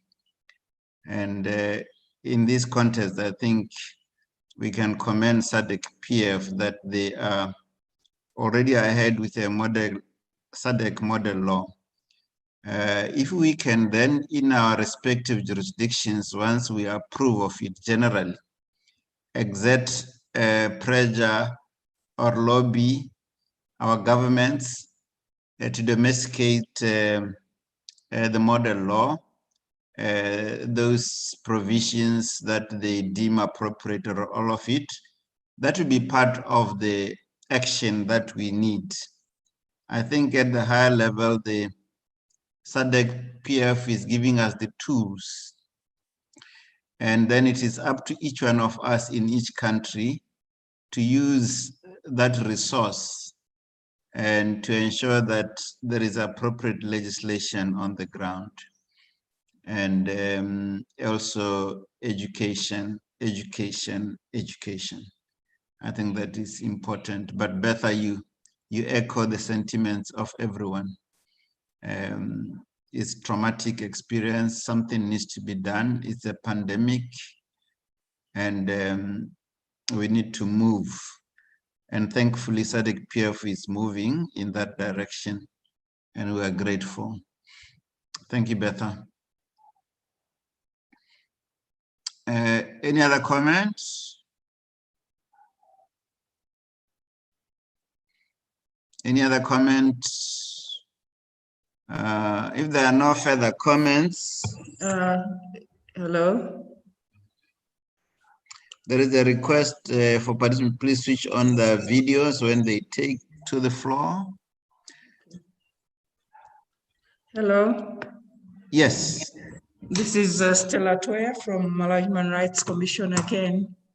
Yes. I just want to say thank you for the development of this model law from the Sadc region. It is quite clear and evident that in our various jurisdictions, we've got a lot of gaps and lacunas in the law, and mostly because of clawback clauses that take rights from one and gives it in another form, at the same time takes it back. So as we're considering the model law, I know that the law will not always cover all aspects of life, but at the end of the day, we have got a framework that we can work with.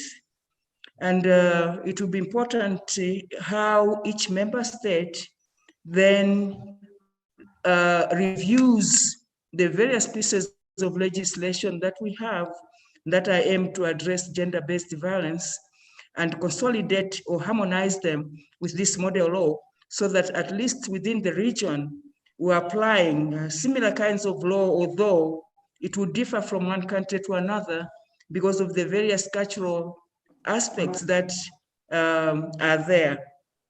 In most jurisdictions like Malawi, where we've got a dual legal system, where both customary and received law are used, we find that much as the received law would try and protect women and girls and even men in different forms, but some of the cultural laws which are embedded in our traditions usually would take back those provisions that are meant to be progressive and protect women.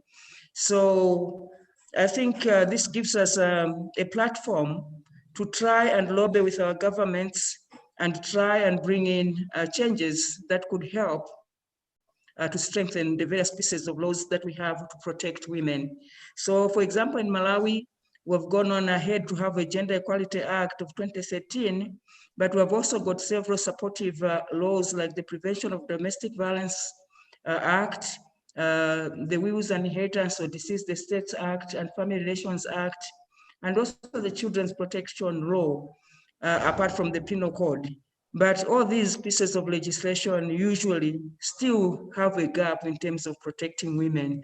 So I was just trying to raise a red flag and say that we really need to work seriously with our own governments in order to see where we still have gaps to try and strengthen them. Thank you very much. Thank you very much for that intervention. That's what we need to do. And the problem that you allude to of clawback clauses is quite a challenge in our region, giving with one hand and taking with the other.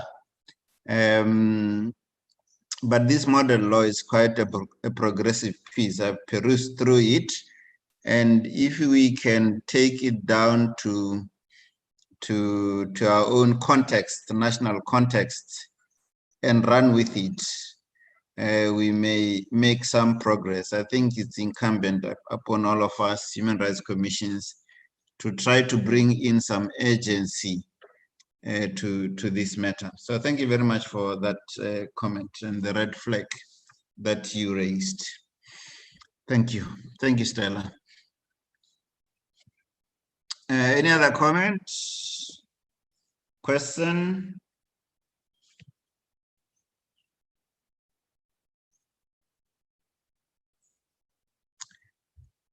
Any other comment? And I'm quite impressed because I see that the the participants have stayed stable almost up to this time. My screen here shows a stable figure throughout. Pauline and Ronald, are there any questions from the chat box you want to flag?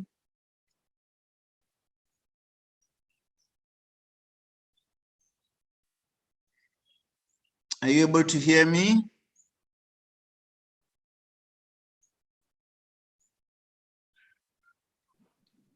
Pauline and Ronald, is there anything from the chat box you wish to raise? A question maybe has been deposited there? There's nothing, Prof. Okay, thank you. Thank you so much. Any question? Otherwise, I proceed to the next item on the agenda. Linda, are you ready? Yes, Prof. Thank you. Okay, let me just ask Eva whether there is anything she wants to say. No, Doc, I'm just looking forward to receiving all the submissions from the Human Rights Commission and our learned colleagues so that we can proceed to enhance our law. Thank you so much. SG, is there anything you want to say? You know, this is very important to your organization. Anything you want to say before we call on Linda? Not at all. Just to appreciate the presence of our human rights commissioners and, you know, the contributions that have been made so far. We're looking forward to your input and collaboration, you know, once this has been adopted, to ensure that domestication really is supported at country level. Now that this is something that you align yourself to and see the value of. So that is all I would say. And we have so many partners working in this area. If you know any, kindly encourage them to reach out to Sadc PF. We are willing to engage and really mobilize support across board. And if it were possible, Chair, before we close, maybe Mr. Modise or Parna could share the roadmap for the appreciation of our commissioners so that they can see that this is ongoing and that they can also offer to come on board and mobilize the partners, or we can email it to save time. Thank you. Yes. Modise, may I have, are you able to give a very quick overview? Otherwise, you can email it.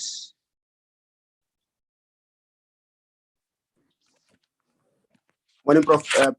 Because of the gadget that I've logged on using the phone, it might be impossible for my side. Maybe we can request Ms. Ngube to assist because she probably has it on their side. Okay, then there's no problem. Then Ngube, you're able to assist, or you will email it. To share on screen, I will have challenges, but I can speak to it with your permission, Judge. Yes, I'll give you 3 minutes or so. Thank you. Honorable Commissioners, Honorable SG, all protocol observed. So regarding the Sadc model law on GBV consultation roadmap, the journey started on the 6th of August, which started with consultation with the media. On the 16th, there was the consultation with the lawyers, the Sadc Lawyers Association. On the 18th of August, there was the launch, the official launch of the Sadc model law on consultation stakeholder engagement process. And today, that's where the journey is at, where we have, where the consultation have been focusing on the human rights commissions. Next on the calendar is the 25th, where the consultation will be focusing on the judges, juries, and judicial officers. And also on the 24th, there will have been a convening led by ARASA targeting the civil society. After the 25th, we then move on to the 30th, where there are two consultations in which the first consultation in the morning will target Sadc ministries and departments of gender, followed by the consultations with police sector subco. We then move on to September the 2nd, with the consultation meeting for chairpersons of relevant parliamentary committees at national level, gender, children rights, legal affairs, police and justice will be convened, followed by the 9th of September, where the consultation process will focus on religious and traditional leaders. On the 13th of September 2021, the Sadc PF will also convene the consultation process with legal drafters from ministries of justice and parliaments of member states. And then on the 16th, there will be consultation, there will be a validation meeting through the joint sitting of the Regional Women Parliamentary Caucus and Sadc PF standing committees. On 21 September 2021, there will be a consultative meeting with UN agencies, donors and development partners. And then the roadmap as of now ends on the 30th of September, focusing on the Sadc Model Law consultative meeting with regional parliaments, ECOWAS Parliament, Pan-African Parliament. Thank you. Over to you, Judge. Thank you very much for that snapshot. Sorry for the roadmap. Thank you very much. Well, thank you everybody for your attention, your comments, highly valued. Secretary General for the opportunity for this platform. Eva for your excellent work on drafting and the presentation today. It's now my singular honor to call upon Linda Naidu. She's a formidable force behind this project too, together with Sadc PF, an enabler of note. So it's my singular pleasure and honor to call upon her to give concluding and solidarity remarks. She is the UNDOC Regional Coordinator on GBV in the Sadc region. I'm sure I'm correct, Linda.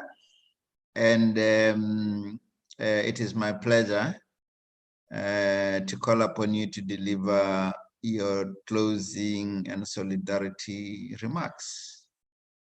Over to you, Linda. Thank you so much, Program Director, for those kind words. Good afternoon, salutations. All protocols observed. I stand on the current protocol.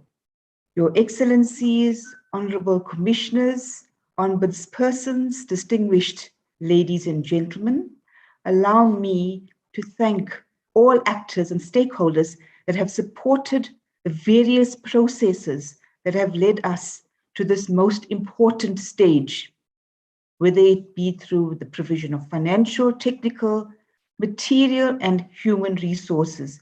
Your contributions are recognized and appreciated. Specific mention is made of the excellent minds that have worked tirelessly to produce an excellent product that recognizes and skillfully incorporates key United Nations international human rights standards and norms.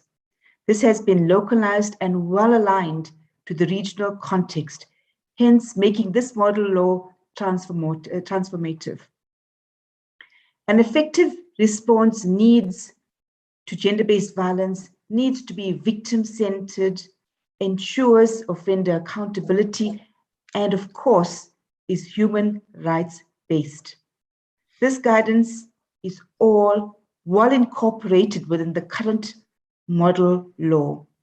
In addition, it considers responses to emergency situations such as the current COVID pandemic. Because GBV constitutes a violation of various human rights, SADC member states have an obligation to exercise due diligence on their commitments. Hence, this model law provides an excellent starting point. However, the model law needs to be owned and become a living document by member states. It further requires member states to prioritize gender-based violence, to domesticate any outstanding, relevant regional and international human rights instruments, to reform and to align its domestic laws to the model law, and to allocate adequate resources accordingly to make this work. Human rights commissioners and ombudspersons have a responsibility to provide strategic direction and to make strategic decisions on human rights issues. To human rights institutions, it is therefore important to acknowledge the importance of your presence and participation in this process. The model law makes mention of the need to adopt a human rights-based approach to GBV legislation by ensuring that the legislation addresses the root causes of GBV and that the legislation allows for the inclusion of marginalized groups.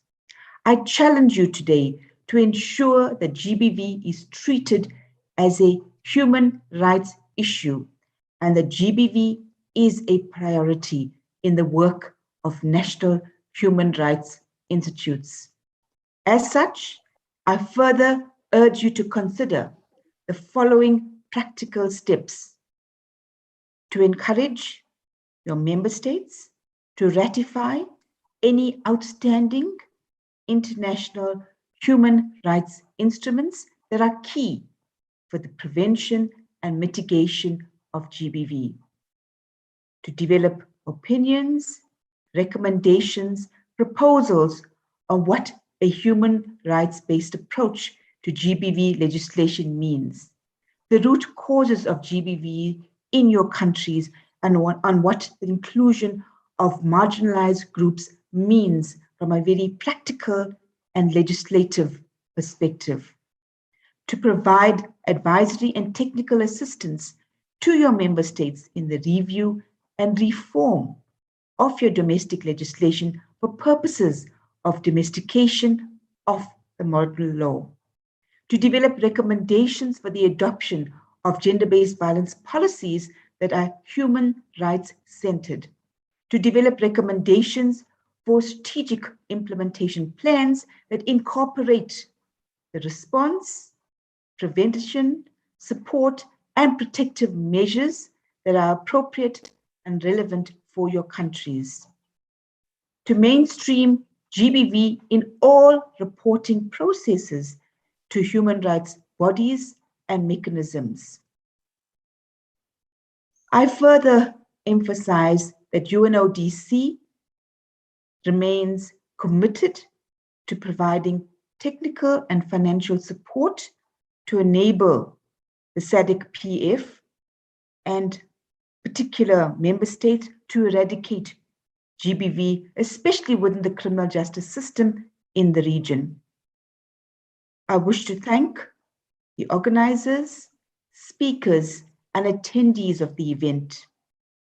In particular, SADC PF, our drafters, technical working group under the able leadership of the Secretary General. I thank you, Moyoto, Brigado, Mercy, Baku. Over to you, Program Director. Thank you very much, Linda, for those remarks. I think you have emphasized in closing very key elements of this engagement. And I particularly liked your emphasis on the strategic position of the human rights institutions, the ability to influence the agenda, which agenda includes, among many other things, the need to ensure that if there are still any outstanding international legal instruments to be ratified, we should take stock and urge our governments to move in that direction. And your emphasis also on resources is very important. And overall, the human rights-based approach. So I think that was a neat summary that you made about what all this consultation was about.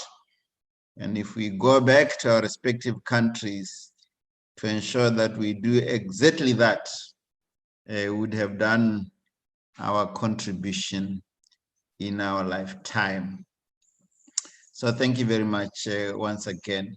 As I explained, the UNDOC is also working in partnership with Sadc PF, a very formidable hand of force in driving this project.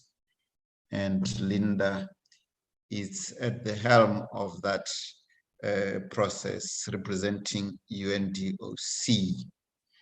So thank you very much. I think we have concluded earlier. And if I'm not directed to do otherwise by the Secretary General, I'll be happy to close this meeting.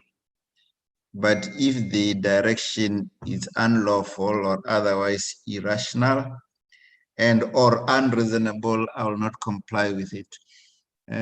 Secretary General. The meeting has concluded, as you rightly put it. So we may adjourn. Thank you very much. Thank you so much, everybody, for your attendance. I see the participation remains at 40, which is great. There have not been people leaving the meeting, which is usually the problem, and we appreciate greatly. Thank you so much. Go back to your respective countries and do the actual work. Thank you. Thank you. The meeting Thank is you. closed. Thank you. Thank you. Kindly terminate.